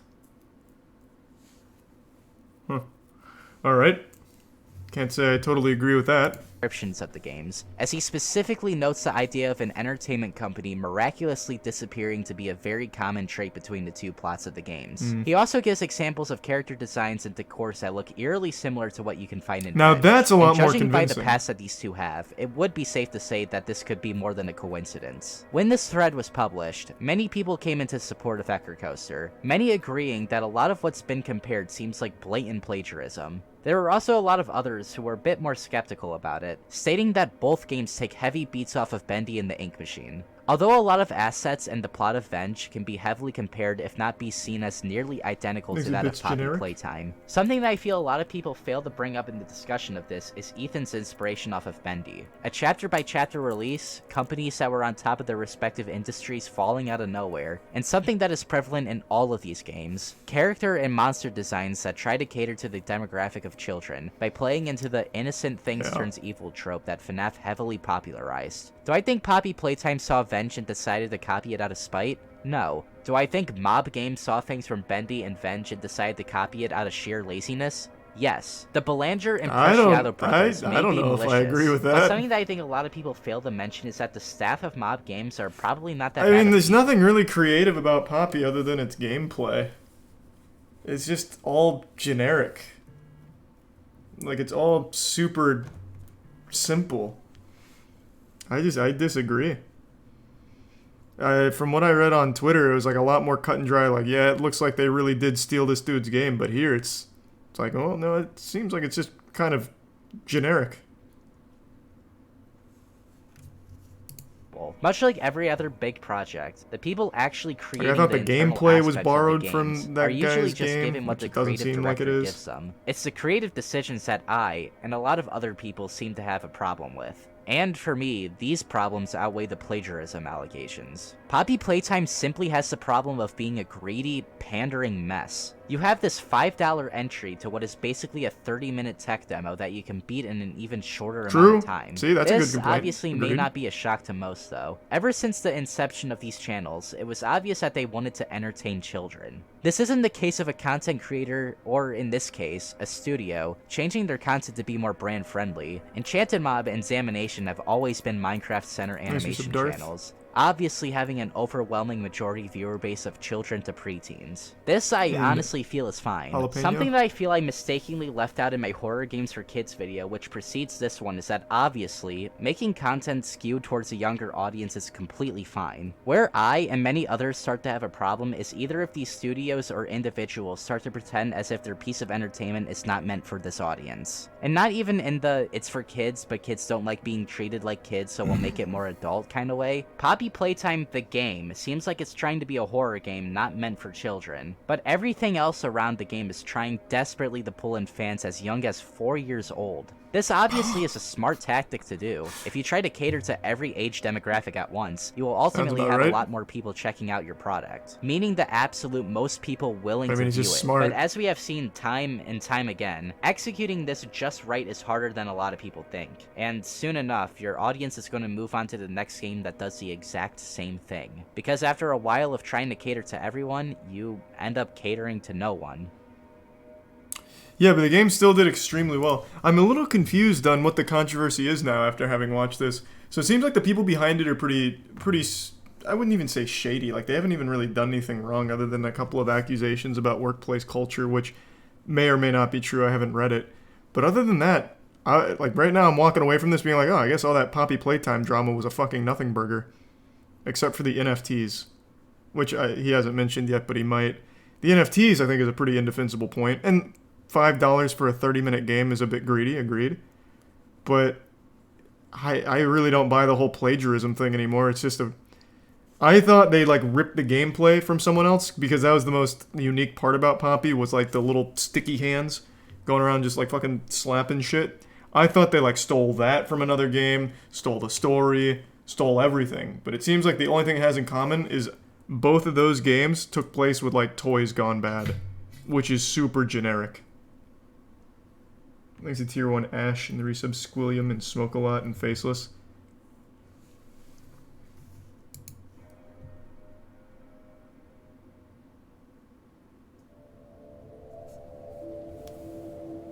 So, what's the take of this video? Boycott Poppy Playtime / Enchanted Mob? Defend Ecker Coaster with all our life?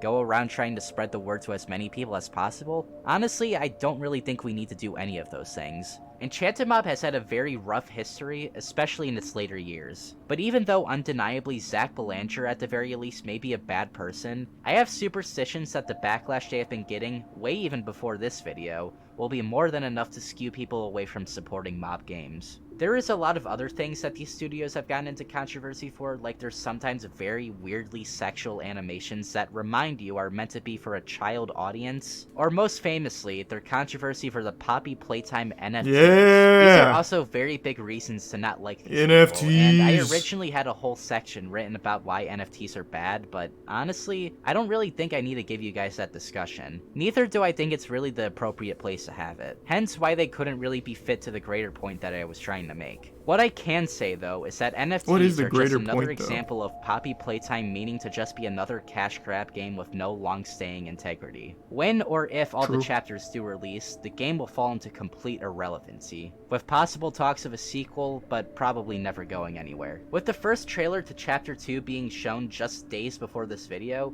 here's hoping that the series may be able to turn around after Chapter 1. What was shown off looks at least a little more dynamic than the first 30 minutes we were originally given, but I am also not going to hold my breath. But anyways, I have been Dags, and until next time, see ya. You're subsquillium. Yeah, I don't really know what the takeaway is. All this did was show me that the whole plagiarism thing was unfounded. I can't look at James Corden, I'm sorry.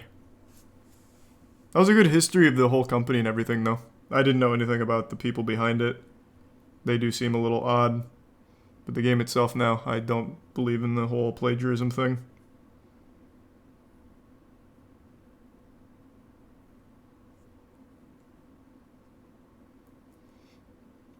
Thanks to the Prime, Tom Box, and the 5 gift subs, Stone. Thank you, Stone. And the Prime, William. So you have to pay for each chapter? Yes, I think so. Could be wrong, but I think so.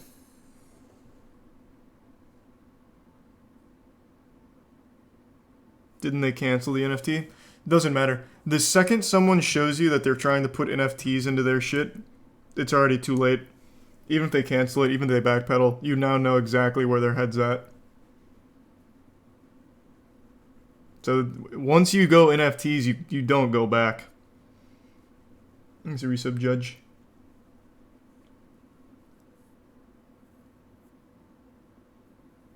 And the resub, Frosty.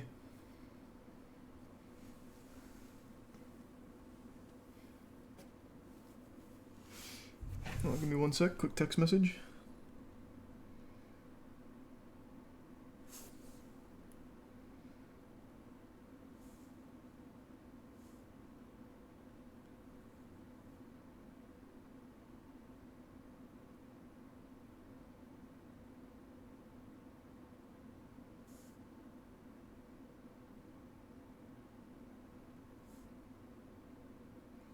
Okay. Thanks for Prime, Joe.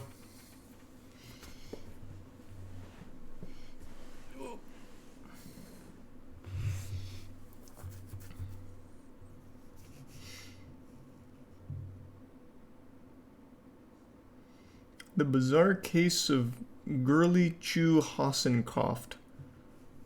Bro, what the fuck is that?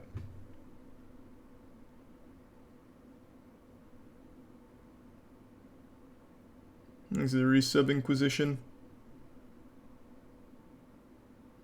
That's a good one. That sounds like a fetish. Let me see.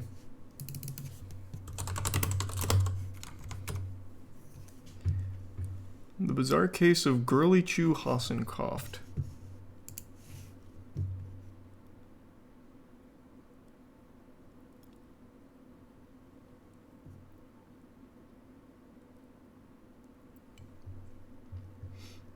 It's about UFOs. I don't know about that. This doesn't seem like it's about UFOs.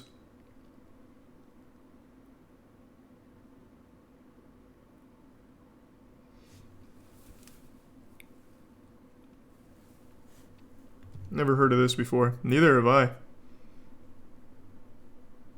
Thanks to resub Vrona. It says UFOs in the description of which one? This one says, did somebody mention alien lizards?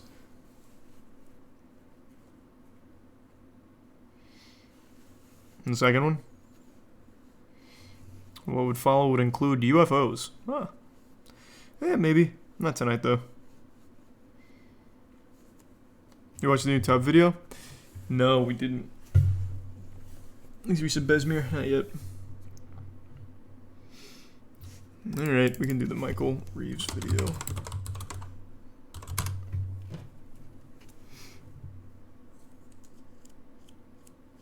God, that's such a good fucking title. Jesus Christ. Thanks to Prime Post Mahone.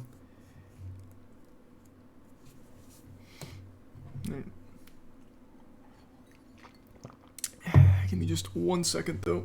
Oh, I'm sorry. Give me just 1 second, I'll be right back. What are you doing?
Come on. I'm back. Thanks to the Prime Boss and the resub Missile. Thanks to the resub Horror Movies and Lil Spec. Hey. Good girl. Here, I'll move this. Thanks to resub Man Bear Pig. 2:30 a.m. Time to rise and grind. First thing I do is grab breakfast. Wish I had time to cook, but I'm far too busy for that. It's been 6 months since I quit YouTube to trade stocks. Holy shit, has it really been Social 6 media's months? Nice and all that. I like to get the day started with just a nice casual jog. Just relax the body, you know, get your blood pumping, get a good start to the day. But the real money is in the stock market. Now we can. Yeah, Michael's fighting in the iDubbbz event. Stock, options, futures, derivative futures, buy Cumcoin. Take all your savings, put it in the Cumcoin. Day trade that option, trade that stock. Cumcoin is worthless. I sold every last drop of my Cumcoin. Sell it, sell it all, sell it all. Is Reset Psycho? Got it. And that's just a day in the life of a stock trader, baby. I executed the stock trade, and it gave me money. So make sure to tune in next time for... Listen, I don't know how to trade stocks, man. I lost all my money on Robinhood. Just follow Wall Street Bets. If only there was something that could trade stocks for me. Thanks for resub, Ron. Hi, I want to give my goldfish, Frederick, the ability to trade stocks. Now I know what you're thinking. Michael, you own a goldfish? And Michael, why haven't you posted a video in 8 months? Anyways, this is my idea. Right here. We track Frederick's position anywhere he is in the tank. Then, every morning when the stock market opens, he'll be prompted with 2 random companies. He'll choose one by spending more time on that side of the tank. Then, the computer will take his decision and buy that stock with the money of whoever is sponsoring this video. But before any of that, we need to track That's fish. fucking You might genius. think I built my fish tank against a blank white wall because it provides ample lighting and doesn't overstimulate my fish. Wrong. I did it so I can write the detection software to just look for orange pixels of the fish and it won't get fucked up by a shitty, messy background. Here's some code I wrote that displays what the camera sees. It's not much, but we can add a function in that filters out specific colors, like apartheid. Then we can tell that function to filter out... God, what does this shit mean? Coding always blows my mind. Import numpy. What the fuck? Is that that's not the name of the fish, right? God, this shit really is like magic to me. Every color that isn't orange. Now this is kind of a complicated coding thing, so just try to keep up with this. And bada bing, bada boom, we got a color mask. But it has these little speckles of shit in it. We just gotta sprinkle some post-processing code on there and clean it right up. I did not have to Google how to do that, shut the fuck up. Then we take that post-processed image, find the location of this little blob of pixels, draw a circle around it, and take that circle, copy it, draw it on the original image, bada bing, bada boom, tracking fish track. And honestly, that was most of the hard part. I just added some random stuff like the tickers and some logic, and I think we're ready to test it without actual money, because I don't know if it works. No, use real money, don't be a bitch. Including the fish tank one, because I wired it to this relay box over there, and the program should turn them on automatically. Anytime it will turn them. God fucking damn, is it broke? No, the lights are on. Boom. Tickers at the top. Boom. The fish is choosing. He's favoring the MO. Boeing. What'll it be? Ooh, what's he gonna? Oh, you blew it. You blew it.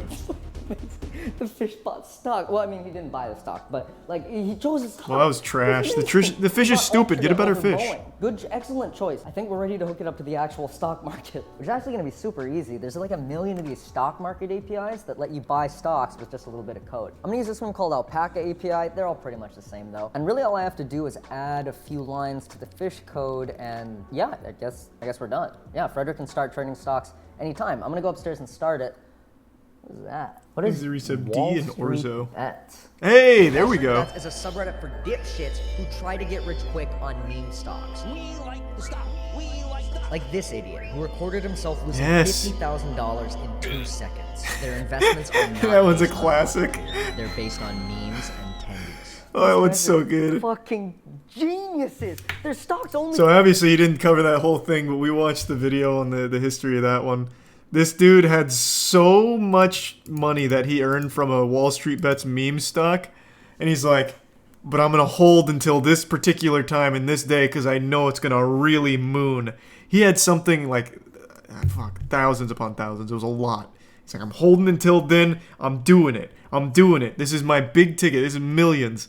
So then he live streamed it, and immediately it drops, just fucking crashes. This idiot who recorded himself losing $50,000 he was so good. in 2 seconds. Their investments are not based on logic here. They're based on memes and tendies. Those guys are fucking geniuses. Their stocks only go up. Wait, what? Fuck, I could have built a bot that scraped the Wall Street Bet subreddit and just bought stocks based on Was what it the Apple? there. I don't remember if it was Apple over, puts. It might have been. knows how to trade stocks. But those guys from Wall Street I don't remember exactly what it was, but it was so iconic. You've seen Tesla.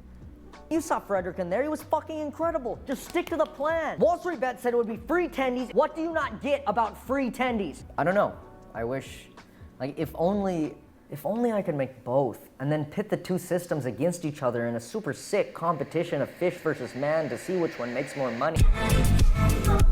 Oh, that's such a good idea. Frederick takes an early lead by buying Nike stock. But those dumbasses at Wall Street Bet buy Lucid and they're close behind. This is gonna be a it's me, the bitch-ass audience. Michael, you can't just represent an entire community with a computer program. Yes, the fuck I can. For this bot to work, we need to know very much can, I agree. Stocks. To do this, we're gonna use sentiment analysis, which is a natural language processing. Whatever is the most updated is representative of your community. I've always said that. Forever bastard, I hate you. A sentiment analysis bot would classify that as negative. And if we look at another one that says, I think you're great, also I have a super cool robot idea for you, a sentiment analysis bot will classify that as super fucking negative because your idea probably sucks ass. To train a sentiment analysis bot, you need a lot of labeled data. So a lot of samples of text that are labeled positive or negative by a human. There are a lot of these data sets out there that are publicly available, but the text is like normal person talking. Wall Street Bets, they talk about tendies and YOLO and boomers. Weak hands or paper hands. Stongs, just YOLO. Very unique vocabulary. Therefore, I needed to make my own data set using their fucked weird Wall Street Bets language. So I went to r/Wall Street Bets, sorted by top of all time, downloaded the top 10,000 posts, and all that's left to do was to label them as positive or negative. So I sat down with a nice cup of coffee and labeled the data myself.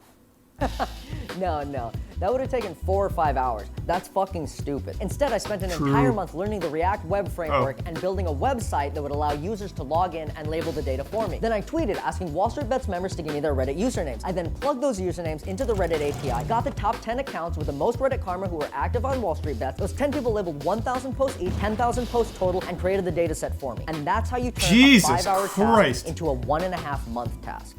Because I'm a programmer, and that's what we do. I use that data set to train a sentiment analysis bot, and now every morning when the fish is trading stocks, this bot is going on r/Wall Street Bet. It's looking through the top posts of the day until it finds one it likes, and then it buys the stock that post is talking about. So that's how that works. Let's get back to the competition and see which one is better at trading stocks. Insane things are happening, Michael, this is crazy stuff going on. Interesting buy from Wall Street Bets. I don't know if the GameStop play is going to work out. People love games, Michael. They fucking love games. Big tank from Wall Street Bet could be like another 9/11 situation. Fish is going crazy buying Costco and Facebook. Meta now. It's a crazy day. There's a lot of volatility right now. Very confusing. I don't know where this one's gonna go. I'm gonna get an expert's opinion on this for sure. Did I see Wish.com in there? Wall Street Bets, kind of big brain. Hey! This is Graham Stephan. He does financial investing videos and is also rich as fuck. Hello. So you do money. Yeah. You have money. I came to ask you questions. I'm gonna give you 2 portfolios. I just want you to look them over. Which one do you think is better? Okay. Portfolio 1's interesting. Now portfolio 2. Okay. We got a lot of the memes here. The market's been down. Pretty much everything has been down the last 3 months. Yeah. But if I like how that's immediately I would feel way recognizable. more comfortable with the first one. What if I told you that an algorithm has picked all of these stocks? I would believe it. I'm gonna give you the performance. Wow. The algorithm has performed. Now, this is only over 3 months. For the portfolio 1 is managed by Frederick. This video is about investing. Yeah. So like maybe giving viewers an opportunity to invest into a fund that is managed by my Thanks, fish. Resubscorp. So it's a fish. Yeah.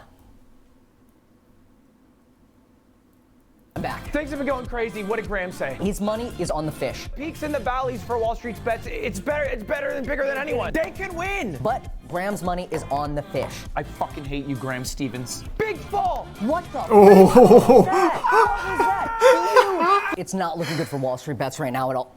What is that? Oh. What is that? This could be it. It's climbing.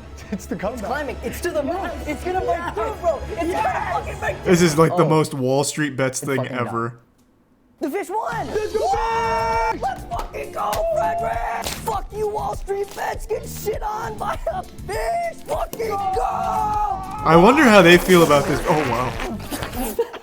That settles it. Fish Holy is the Lord. Technology. So that's it, right? No. Nearly dry drowned him with that champagne. Legitimate business. I've been working on a startup proposal for the last couple of days. And I've got to see what Wall Street Bets is saying about this. I don't think I can show the subreddit on stream, but I have to see. They're very active, so surely they have an opinion on this video. Let's see.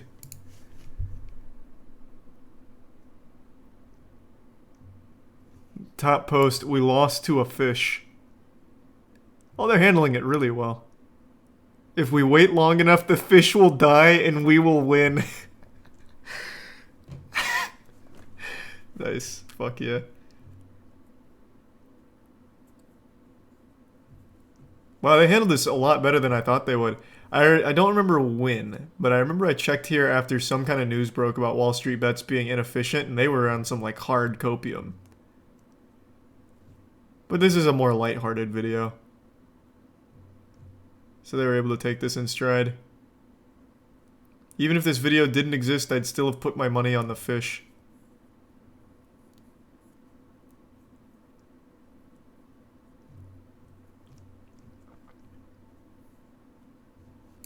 Nice. Wall Street Bets doesn't take shit seriously. Admittedly, I haven't checked it in like 6 or 7 months, maybe even longer. And they absolutely were taking shit seriously when they were getting all that coverage about like the AMC, GameStop, and all that. There were some like serious business folks on there for a minute.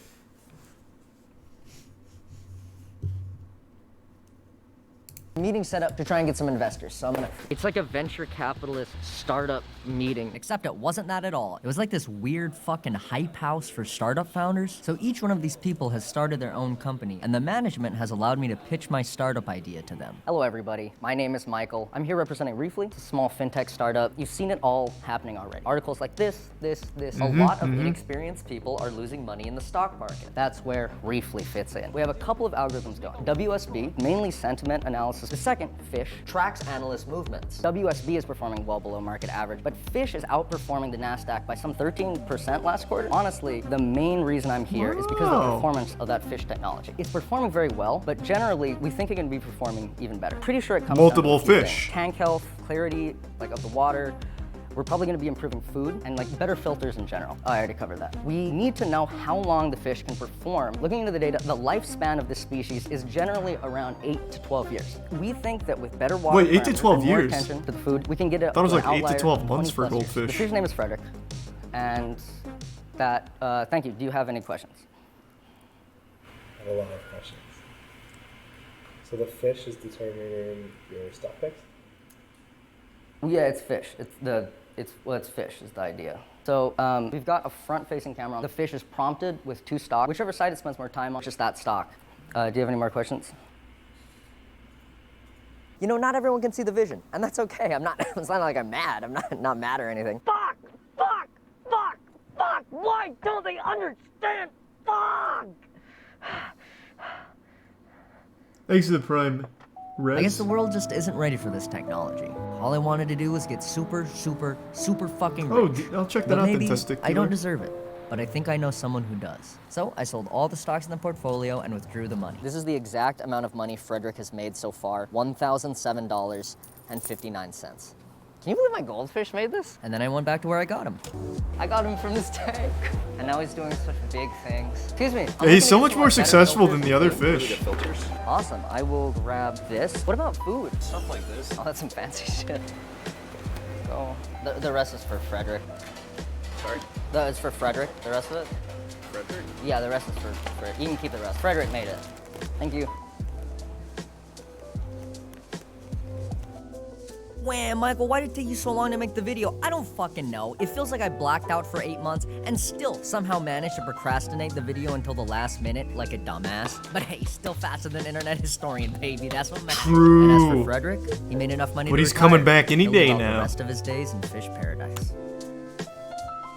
That's the end of the video. Thank you for watching. If you liked it, you can subscribe so you can catch my next that was upload so thorough. in 2025. Shout out to Frederick for making this Please give possible. sub brats. Shout out to God, Jesus, Catholic Jesus. Oh, I made this poster for myself using the data from Frederick versus Wall Street bets because all the graphs needed to be in 8K, so why not? I figured I may as well sell it, so if you want it, you can have it, and if you don't want it, you do not have to get it. It is fucking gargantuan though. It's like my height. I mean, I'm a short fucking person, but like it's still a gargantuan poster. It's like 5 feet long. It has all the brands and when they were bought by like who at the exact times. It's very, it's lit. That is really cool. Go to my new URL, pissbaby.art is no longer my store or whatever. I just didn't like the weird toilet humor. I'm trying to go in like a more elegant direction. Also, I forgot to renew the domain and so somebody stole it. So now pissbaby.store is my new best friend. It doesn't matter, you just click the thing in the description. Is it tier 1 Omega? Yeah. Thank you for watching.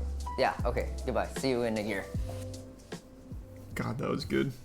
The sponsor of this video is public.com. Do you wish you can buy and sell I'll let the stocks sponsor like ride for my boy Michael. Fucking can. He's special. But if you want to get close, Public is a great place to start. Now the fish popped off. Trading app where you can buy and sell Thanks stocks, to follow everybody. investors, and share ideas. Aside from taking 0 commissions, the big draw of Public is that you can follow other investors, look at their portfolios, and learn from them. And on top of that, Public will never sell your data or move your trades through market makers, which is something I learned about when I was making that. Yeah, I just don't really like analog horror. For the hype house. So I don't like the backlog. It can cause conflicts of interest Or depending back on who back owns rooms. what. The green app does it. The other one Maybe that you I'm not sub allowed Bowie. to say. You can even follow me at Pussy Nugget. Okay, they said I couldn't use that name, so now it is at Michael Reeves. At Michael Reeves. In the Public app, where I will be investing solely based on the decisions made by my goldfish Frederick. This is investing, so there are risks, but if you understand those risks, Public is an excellent place to start investing and learning. So if you're interested, you can sign up at my link in the description, and when you deposit, you'll get anywhere from $300 to $300 in a fractional share. Thank you again to Public for sponsoring this video. It was their budget that went to my goldfish and Wall Street bet spot for investing. So they don't know where that went, and this is how they will find out. Thank you, goodbye. Bye, Michael.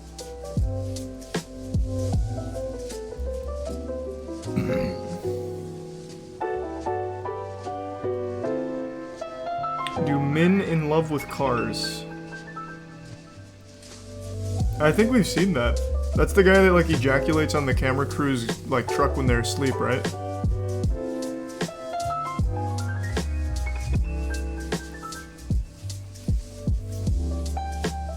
Because we watched that whole documentary.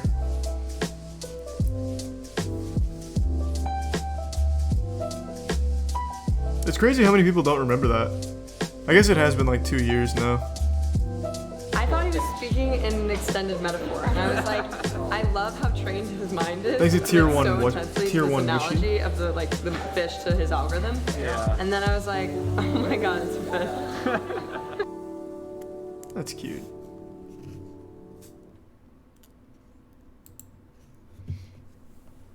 Thanks to tier 1 Maddie.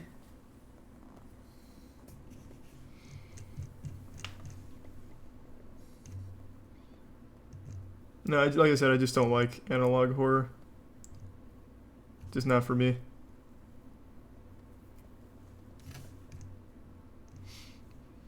What did I just say I was gonna do next? Fuck, I forgot.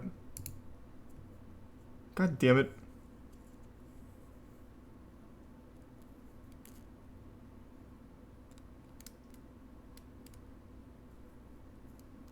No, it wasn't the tub one next. I literally just said it.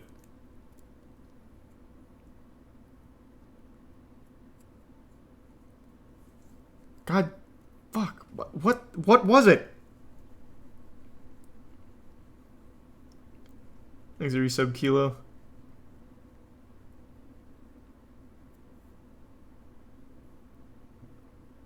Apparently there's new Earth 2 drama. I can't believe it. Thanks to Prime Harry.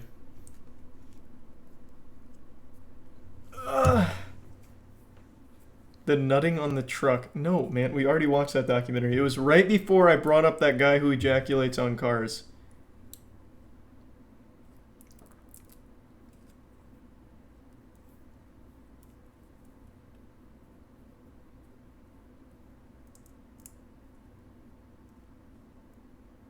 Backrooms. It was right after Backrooms.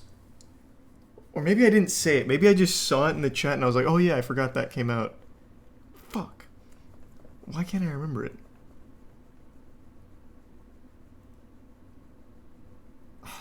Thanks to the resub, Unholy Prime. No, I'm not gonna play any Super Auto Pets. It wasn't the Carl Jobs video. I think it was something speedrunning related, maybe? Or game related in general. Everyone type exactly what you typed 3 minutes ago. We're gonna, like, rewind time the old-fashioned way.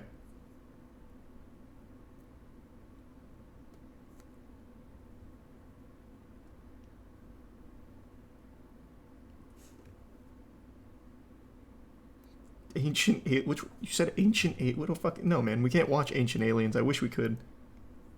Ancient Alien. My dad watches that shit all the time. I love that show. It's so good.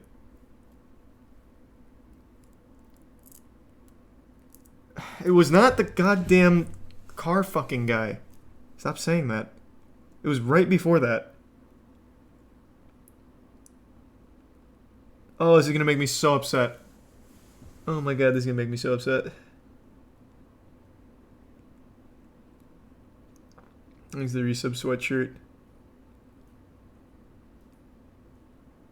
Check the VOD. Oh, true. Yeah, hold on. I'll watch my own VOD real quick and look at the chat replay. Genius. Genius! Alright. Hold on, give me 1 second. It's gonna be worth the wait. I'm sure it was amazing.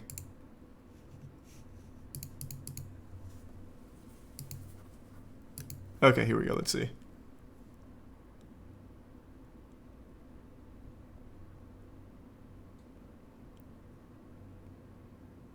Okay, here's the guy who said, do men in love with cars? Okay, so I might have just missed it. We're close. We're close.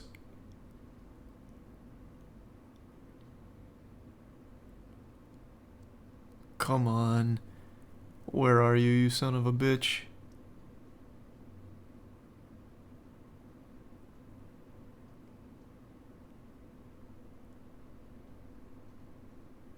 He just keeps saying car rapist here. Oh, I'm just not gonna find it, I guess. This is gonna make me upset all night. God damn. Well, anyway, we'll just do something else, I guess. We can watch the new tub video.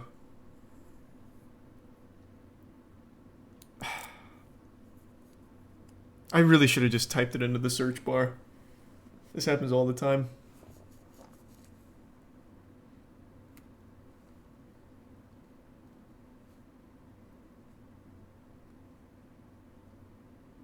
Alright.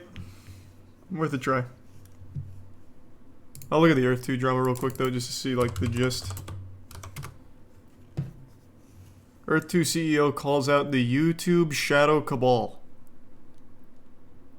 Yeah, that sounds about right.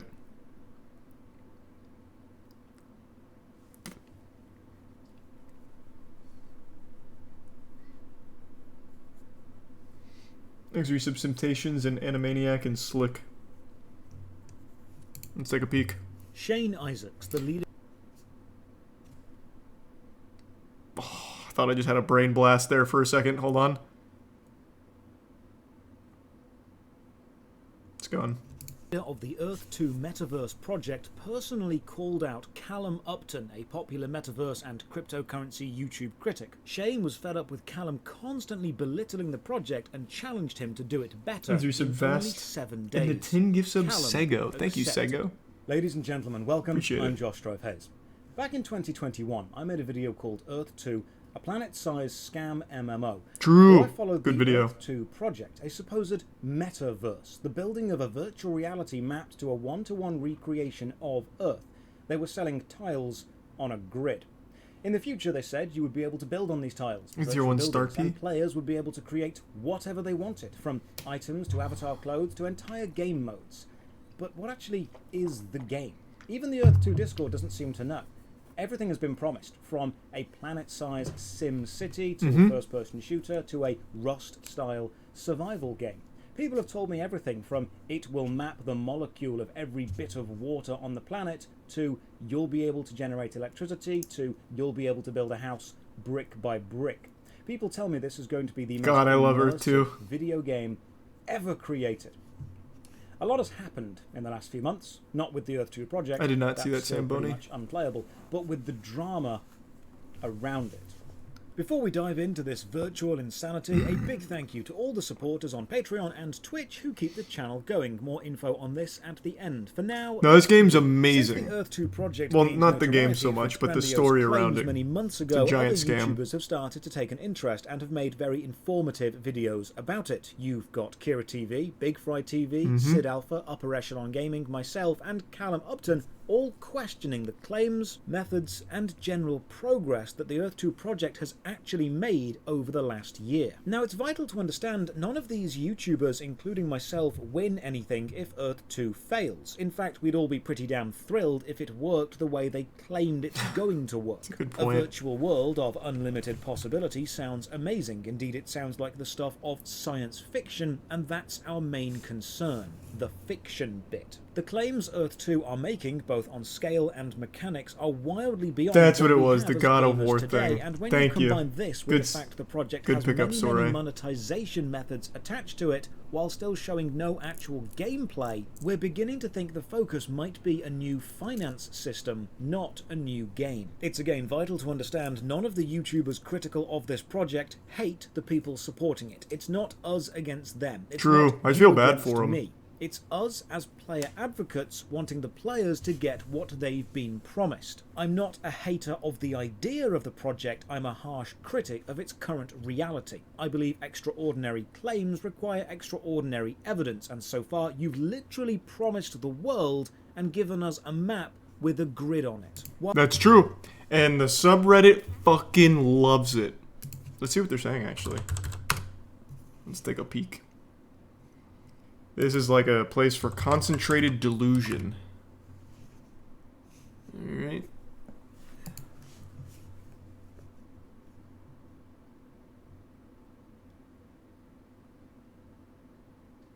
Protocols of the learned elders of YouTube have leaked. The cabal is real and they are targeting Earth 2. Bro, these players are fucking awesome. It is just never-ending entertainment when you check out Earth 2's community. Oh my god.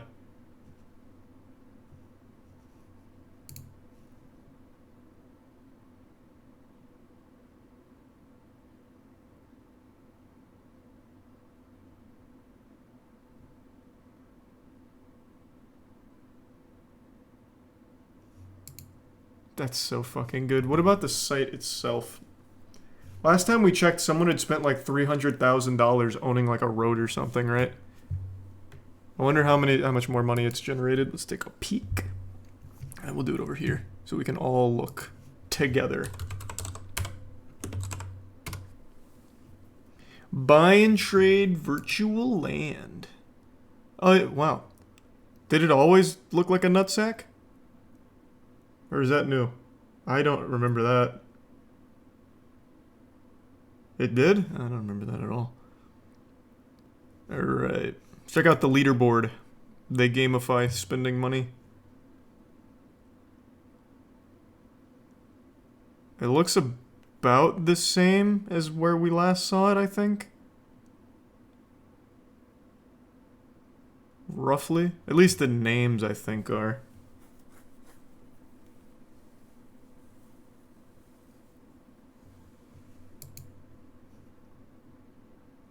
Let's see who owns the most tiles. This guy owns 1 million tiles. Awesome.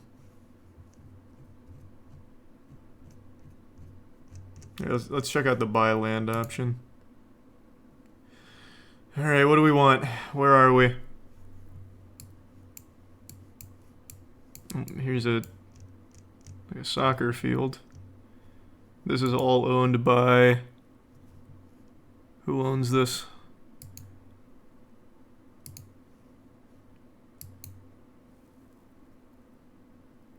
Buy Florida? No. You don't understand. You don't buy whole locations. You can buy individual plots.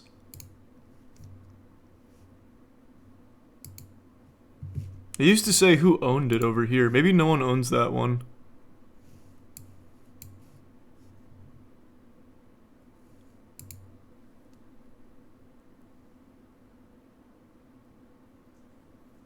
Imagining these idiots actually managed to make a working virtual economy with this shit. They did. For the creator. That man just made a lot of money. So it's working for him. While you may have the best intentions, what you have actually got does not match up with what you say you're trying to make. Don't piss on me and tell me it's raining. Earth 2 was the project that started by overlaying a giant grid on top of a map of Earth, and then you could spend real money to buy the tiles, but you couldn't just spend real money directly. You had to convert your real dollars into the proprietary currency of Earth 2 dollars, and then spend the Earth 2 dollars to buy the tiles from the game if nobody owned them. If another player owned them, you'd be able to buy it off that player for Earth 2 dollars. However, cashing out your Earth 2 dollars back to real dollars incurs a small fee. So there's no taxation for buying into the system, but there is a taxation for buying out of the system. Which sounds means safe. New players need to be constantly buying into the system for old players to be able to liquidate their assets and buy out of the system. If you buy a tile for 5 Earth 2 dollars and then the tile rises to be worth $100, you can't sell it back to the game. You need to sell it to another player who has bought into Earth 2 at $100 at some point. And when you then try and cash your 100 Earth 2 dollars out, the Earth 2 project will take a small percentage of that as a transaction fee. This means the system will always have more money paid into it than out of it. Meaning right now, it's more like a financial institution and less like an actual game. God damn right. To generate some form of resources. As of yet, the Earth sequel that I wanted. Do with these resources as far as gameplay goes. Earth 2 fans will say, you can trade them, you can build hollow buildings, you can add jewels to increase resource regeneration. In Command & Conquer, you can make men, and tanks, and buildings, and do stuff with them. That's gameplay. Just building up a vast amount of resources which currently do nothing, that's not gameplay. There is talk of... But it's a big number, and that's cool. It's like RuneScape. But currently, it's just a big just watch a number go up for your skilling. So the project has promised the world, quite literally, and so far not actually given that much. Recently, they did release a developer blog on how you can change the colours of some of the buildings. That's it. That's the update. They boast of their proprietary shading technology, which allows you to change the colour, and in their... That's amazing. Wait, that's fucking crazy. Maybe this project has a chance. In Command & Conquer... Maybe I was too quick to judge.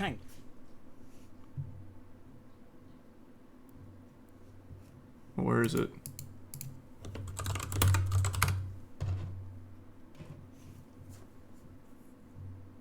Where the fuck is it? This is the Earth 2 wizard?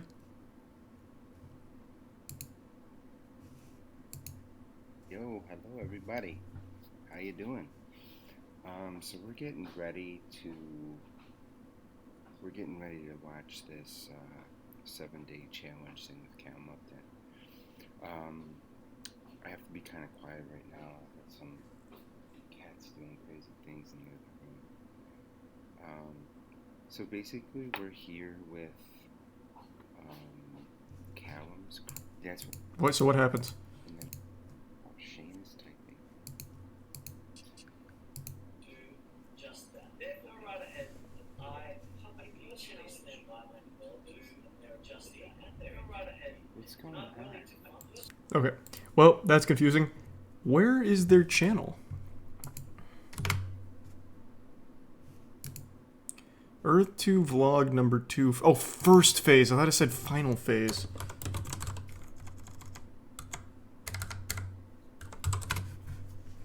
There we are. Dear Earth 2 players and community, in this vlog we'll be introducing details about the first ecosim building, the water processor.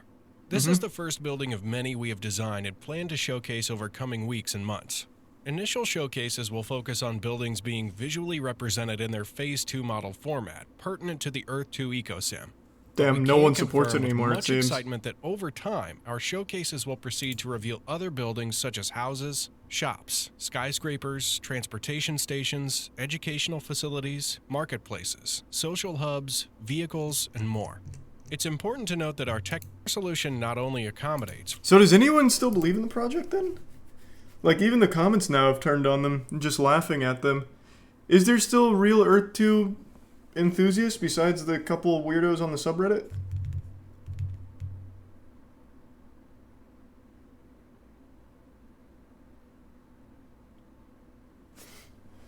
Did you see the story? Did you see the info coming out that George R.R. Martin wrote the pre-shattering story of Elden Ring? For example, his Rykard was just a guy. FromSoft made him into a corrupt snake person. No, that sounds like George R.R. Martin, though.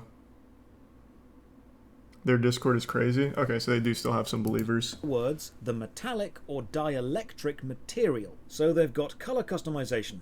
Kind of like Roller Coaster Tycoon, except unlike Roller Coaster Tycoon, they don't have an actual game. During this video, I may use footage from Roller Coaster Tycoon 2 simply as background footage because, as far as Earth 2 is concerned, there's only so many times you can zoom in and out on a gridded map of Earth before it starts to get a little bit dull. But they have showed us some gameplay before. Remember the physics demo that showed a car driving around a virtual world? Surely that's playable at least. They called it their own tech and everything. But hang on. That video has, for some reason, been removed from their official YouTube channel.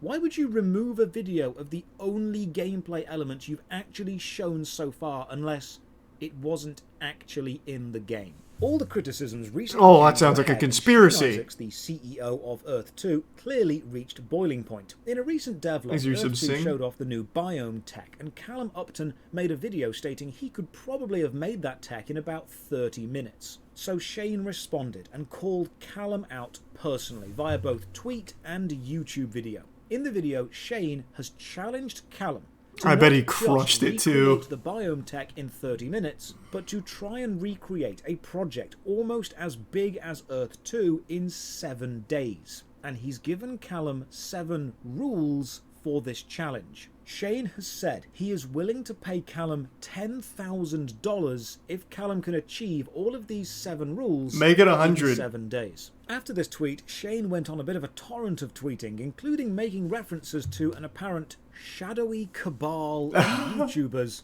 who were working together to bring down Earth 2 for some greater reason. The shadow cabal apparently includes Callum, Kira, Big Fry, Sid Alpha, Upper Echelon, but for some reason, not me. And I'm not going to lie, that's fucked up. I was kind of upset at being left out. This tweet and video challenge from Shane to Callum is, in my opinion, a major mistake by Shane, because no matter what the outcome of this, there is no way this looks positive to anyone who wasn't already invested in Earth 2.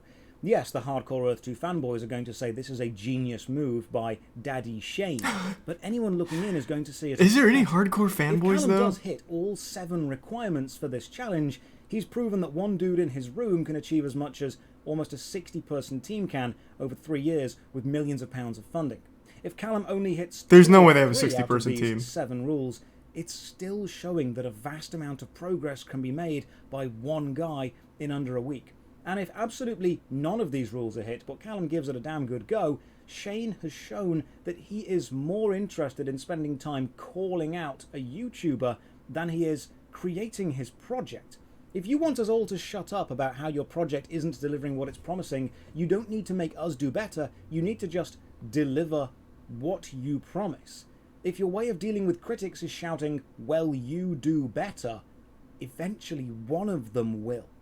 So let's have a look at that's profound. That Callum has been True. Create a world. That was a cool line. 74,000 meters by 774,000 meters. To me, this seems a really strange rule. Size and distance is relative to the game. If you made a game where you play as an ant, then this would be an impossibly large world size, because traveling a few hundred meters might take you hours. If you made a game where you played as a giant city-sized mech, this might be relatively small. I'm going to assume what he means is the player character is a one-to-one scale with a human, so we're looking at a virtual world like Red Dead Redemption or Elden Ring. A square map 774,000 meters by 774,000. I just love to hear Elden Ring being spoken about. 599,000 square kilometers. To put this into perspective, one of the biggest virtual game worlds ever made on a flat map was the Elder Scrolls Daggerfall, and that has an area of roughly 209,000 square kilometers. Now, to help visualize that, here is a picture of the Daggerfall map with the entirety of the Skyrim map laid over it. That small square That's literally all of Skyrim. So you're looking at making a map 3 times bigger than Daggerfall. There's no way you could put anything relevant into every part of the world. Big worlds don't necessarily mean fun worlds, but sure, make it big. Rule 2. Use clip mapping. To make this simple, consider detail levels reducing as you get further away from the thing that's detailed and increasing as you get closer. So the tree that you see in a game is loaded in at a distance at a lower resolution when it's further away to save on processing power. It gets more detailed as you get closer. This is pretty straightforward stuff. Rule 3. Utilize a base height map with 32 meter sample distance. Any other map spanning over the whole terrain is not allowed. No global color map, no global normal map, no curvature map. We worked all of that out using our own tech based on height map data alone. So I'm not super technical, but I imagine this meaning use actual satellite data of the real Earth to track elevation within 32 meters. Don't just use generic landscape maps. You can easily just do this by taking Google Earth and putting a grid on it. Virtual world, it should Challenge complete.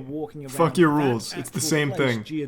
Then the only thing you have to code is how to buy the tiles off that grid. It has to actually follow the route of the real Grand Canyon using a real map. Rule 4. The compressed height map has to be streamed from the disk, uncompressed in the background on the CPU with multi-threading, and the rest has to be done in the shader on the GPU, deriving things like curvature, normal, colors, etc. as we have done. I had to ask quite a few people what this rule actually means, because I'm not super technical, and the best answer I could boil it down to was the game has to run from your hard disk using your CPU, and other processors in it need to use the graphics card, which is strange because that just sounds like how most modern games run. On a slight tangent, most gamers don't actually care what processors the game is using in the background, provided the user experience is smooth. If your game is playing at 60 frames a second and everything is super responsive, you don't really care how it's doing that. As long as my PC isn't going to blow Not true, that's all I think about. I'm fine. So rule 4 seems a little bit odd. Rule 5. I'm going to skip a little bit because this guy is clearly unhinged with these rules, trying to make it as convoluted as possible. Did Callum succeed? Delivering, not get into a petty squabble with a YouTuber. Remember when the Dream World scandal? Oh, another good one. I tried to show you the truth of that. Callum reported on that as well. And someone said to Callum, if you think you can do better, do better. So he did. He started a parody development game called Nightmare World. There's a Discord about how it's going. I've seen alpha footage of the game. It's not pretty, but it's playable. The crafting system's actually quite nice. And then when Callum was streaming Marbles on stream to hundreds of people on Twitch, he reached out to the Marbles team and said, hey, can I have a streamer Marble? And they replied, unfortunately not. So Callum rebuilt a Marbles game, added Twitch integration, and streamed that instead. Wait, that's fucking awesome. It wasn't pretty, but it worked. Physically, it was a playable game. If I had a pound every time Callum made a game out of spite, I'd have £2. Limiter? Which isn't a lot, but it is strange it happened twice. Callum put out a video yesterday showing his progress in this challenge. Now, before we analyse it here, please do me a favour. Go and subscribe to Callum's channel. God, that's so awesome. Hours of sleepless nights into this, and there's a special cameo from me in his video. He's a player-focused YouTuber, and he advocates for developer honesty. If we're going to critique his video here, game dev out of spite. You to have watched it on his channel as well. So now the big reveal. Did Callum meet all 7 requirements in 7 days? Let's find out. Callum did indeed show footage of an absolutely massive map, far larger than Rule 1 required, with rising water levels, loading quickly, and moving the camera extremely fast. Easy. It showed a similar style building to the one that Earth 2 showed. Well, Callum actually showed 20, all dynamically switching colours every second. He showed a massive virtual space, which, given enough developer time, could probably become a game. And he did indeed create this in under a week. So did Callum complete the challenge? Well, in what was a rather nice move, Callum knows that Shane will say no and Callum will say yes, so Callum nominated a neutral third party, Guidebook Gaming, a YouTuber who has been both supportive and critical of Earth 2. Supportive? Started a poll about whether Callum did indeed pass the challenge and weighed in his own thoughts. In Guidebook Gaming's opinion, Callum did match all 7 points and should be paid out, but Shane has already explained why that won't be happening and tells people to wait for Shane's update video where he points out all the mistakes that Callum made. That sounds about right. Remember that Callum didn't create the financial back end of the game. He hasn't created a buy-in system or a sell system. He hasn't partnered up with major banks or credit card companies to allow people to withdraw their funds. Are they actually partnered with them? Monetization. He's just focused on creation of a virtual world. Makes you so abstract. And that's where the gameplay is going to be. That's the foundation of the actual game, not the financial aspect of it. If one dude in his room can create a video that in any way rivals the virtual world created by a team of 60 people over 2 years, Earth 2 should maybe start looking at their actual game instead of the monetization of that game and ask, what are we doing? While the video was they know what they're doing. It's super smart. They're just earning money from idiots. It's fucking great. Commentary of the Earth 2 users. Shane himself was also in the Discord live commenting as the video played, mocking Callum, claiming his video was a joke, saying it was completely embarrassing. Shane says he'll have a video response out to Callum in a few days' time. I've said before that some of the more toxic positivity elements of Earth 2 and its rabid supporters come across as more of a cult and less of a collective of video game players or enjoyers. This definitely seems like a cult. Holy shit, I've been reading some of these. The delusion is nuts. No need to give this Callum douchebag more attention and importance. He is basically nothing. Meanwhile, Callum created the actual Earth 2 game in under a week. He just didn't include the financial system to take Last Soul's money. If I can't just give money away, then this dude sucks. I can't even say it's brainwashing, though. Like, these are people that just genuinely want to feel like they're in the start of something huge. This is the next Bitcoin. This is the next Axie Infinity. The one that just got hacked for 600 million. So they brainwashed themselves. It's not like Earth 2's done it for them. They just created the absolute bare minimum, and people flock to it just to lose money. And will never, ever accept that they're just losing money. They all just assume that at some point it's coming back and they'll make money. A phenomenon I've only ever seen in the crypto world. Thanks to Resub Vol. Like, I remember when my parents first got into the stock market. I'll actually never forget it, because it was right before, what was it, the 2008 crash of everything. So they had just got in, they put a little bit of money in, and they lost all of it. And they were fucking devastated. And they have never touched it since. And they never will. They have sworn off it. But meanwhile, these crypto bros and people who keep getting scammed by NFTs keep fucking doing it. They keep doing it. And then just can't accept that they're actually just losing money. It's crazy. Thanks to the resub, Eric. I don't know about that, Wizard. I mean, I can check it out later, I guess.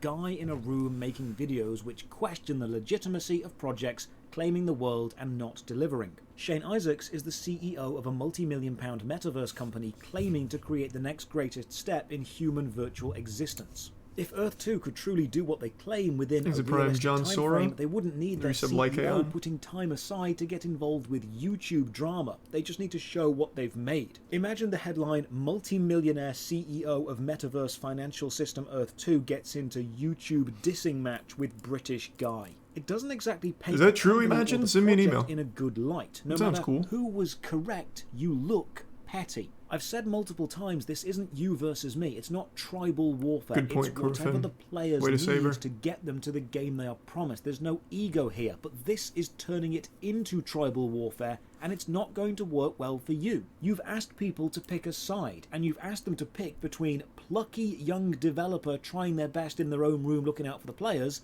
and multi-millionaire CEO attempting to literally create a second Earth and sell you the ability to exist within it. Who do you think the average gamer is going to support? You are the villain in a young adult sci-fi novel. You claim to be making the next Matrix, but you have clearly forgotten the Matrix was the bad thing in the film. After the video, Shane even commented in the Discord saying, Making the Matrix? Do you think we're going to just show the world the exact tech we've developed so everyone can use it? Come on. Well, yes, Shane. If you've created something amazing, that's exactly what we expect. You to show it.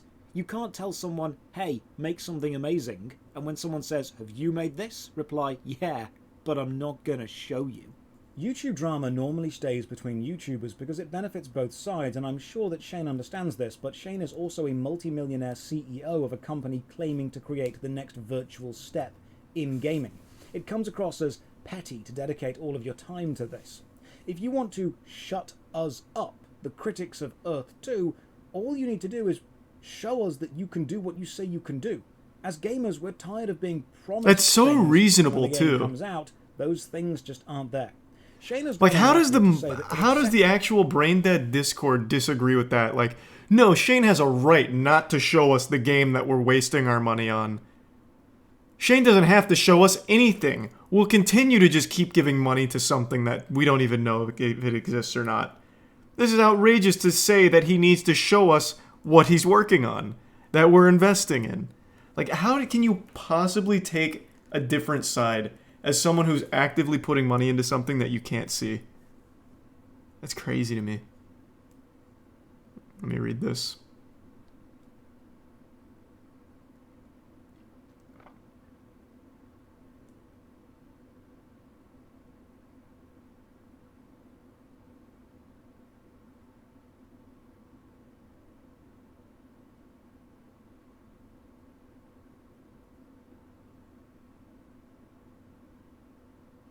If this were a scam, I would certainly not care at all about what other YouTubers publish or say in their videos. I would wear it.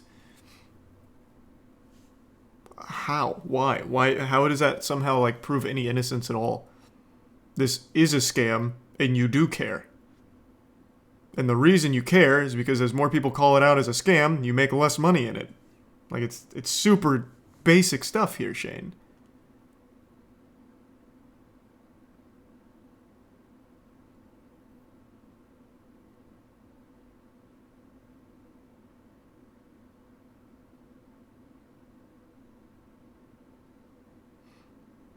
I have the E2 community as well, and I decided to make a stance. Why would I do that if it were a scam? Why would I bring more attention to this project? Because more people buy into it for no reason. Look at the Squid Game token. People are still putting money into that after the creators came out and rugged it. And even laughed about rugging it. People still put money into it after it. People flock to scams all of a sudden in this crypto community. It's very obvious why you wouldn't want, or why you would make a stand, rather. It's super basic. Furthermore, each time these YouTubers create these videos, I have my younger kids, especially my youngest daughter, come to me in tears. I tell her not to watch them, but they have devices, and it's difficult to stop. Do you think for one moment that I would be running a scam when my children and family are all aware of what I'm doing? Oh my god. Bro, this guy thinks he's in a fanfic. This is exactly that Twitter energy of, my 4-year-old son just came up to me and said, we need to do something about the war in Ukraine, Mom. And I said, what do you want to do? And he said, I want us to go over there and save everyone. I'm so proud of my 4-year-old son. Like, just actual nonsense that never fucking happened. You're telling me this dude's daughter, I'm imagining is kind of young, he says his youngest daughter, comes to him in tears after watching a Josh video criticizing Earth 2. In what universe? She's crying because she's afraid of their family becoming poor, sorry. Yeah, I guess. Dad, how dare this guy ask you to show them the game? How dare he? This fiend, this heathen. Dad, don't do it. Don't give in to the pressure. Oh my god, Dad. His youngest daughter is 24. God, that's even more pathetic then. You're telling me a 24-year-old daughter is still living with her multi-millionaire father and crying when someone says that he's a scammer? I'd have more respect for the fake story if his daughter was 5 years old.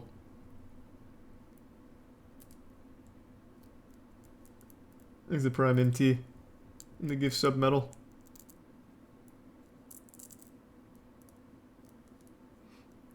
But yeah, this is obviously fake.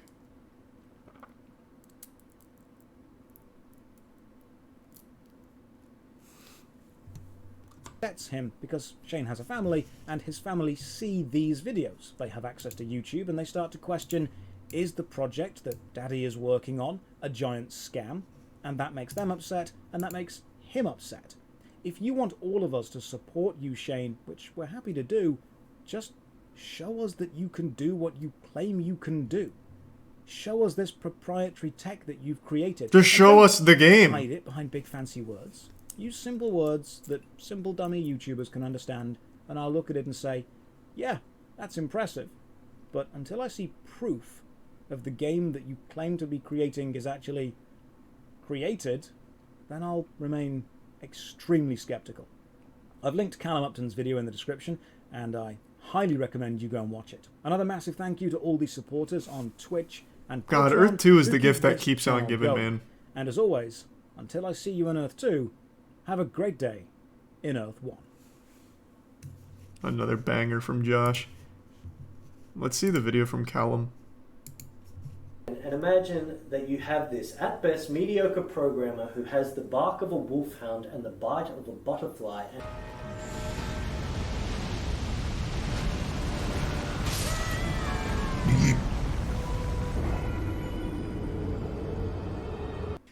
Woof.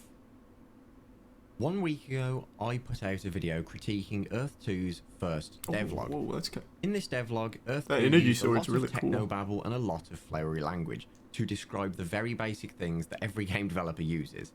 Now, keep this in mind as it will be very important later.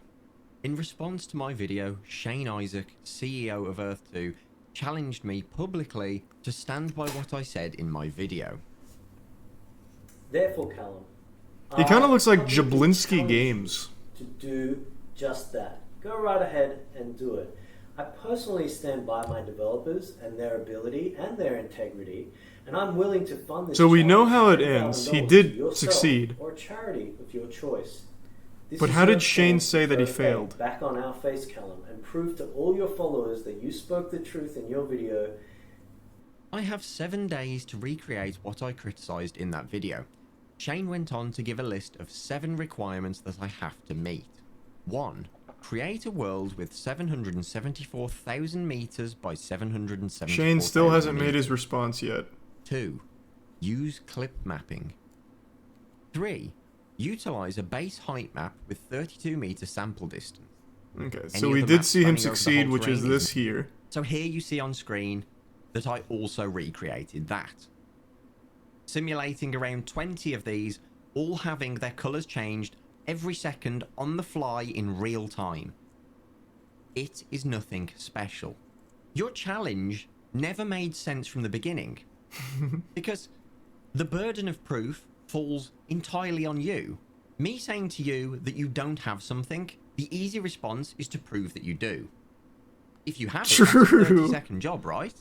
But instead, you requested that for me to prove that you don't have something, I make the thing that you said you had, which doesn't prove the initial point, Shane. The burden of proof falls solely on you. Now, I would actually like to set you a challenge, Shane. All of those 7 points that you have requested that I prove, I want you to prove that you've done it. Oh, 1, because you slapping the already claim meat you have, down. and 2, because the challenge is already unfair from the beginning if you haven't, right? Because after all, I'm mimicking what you have done. And I have. But there's no proof that you've done it. And last of all, Shane, if you decide that you're not going to be a man of your word and you're not going to pay up the bounty for the challenge that I did in fact complete, and you're not going to pay the 10k, well, there's a good opportunity for the other metaverses here. Because if you don't stick to your word, this project that I've thrown together in 7 days is now for sale to any other metaverse except Earth 2 for the small price of $10,000. This guy's fucking awesome. That's galaxy brain. That is actual galaxy brain. I am once again reinvested in this Earth 2 shit. I cannot wait to see Shane's response video. Is he gonna post it on the Earth 2 channel? I imagine, because it's kind of his diary.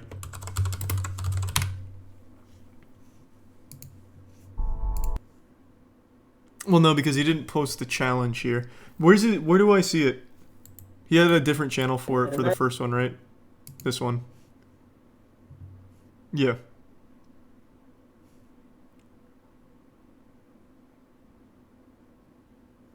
Okay. I'm gonna keep this open in a tab and keep my eyes on it.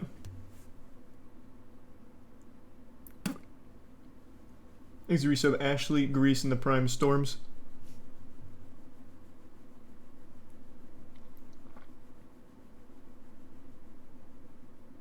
Yeah, we watched a lot of the Earth 2 shit like 8 months ago. And it looks like it's in the exact same spot as it was 8 months ago. Which is amazing. And sounds about right. The God of War video? Yeah, here. I'll cue that up. There's the Prime Chucky.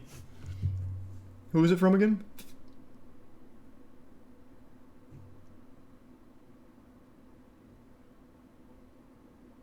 The Rixer. We've watched him before. He's been in the chat when we've watched his stuff. He's a really nice guy. Okay. I think we'll save this for another night, though. I'm actually getting pretty fucking tired, I'm not gonna lie. I might just call it an early night. We'll just do another YouTube night pretty soon. He's a Prime Schlump. And yeah, I like SpongeBob conspiracies. Alright, everyone. Thanks for tuning in. Everyone who donated, big thank you. New subs, welcome aboard. Sub means a lot. Thank you for subbing. I appreciate the generosity and hope you all have a wonderful rest of your evening. I'll throw you to Moki. He just won the salt mine tonight. Alright, thanks again, everyone, and I'll see you tomorrow. Thanks to the Prime Berry.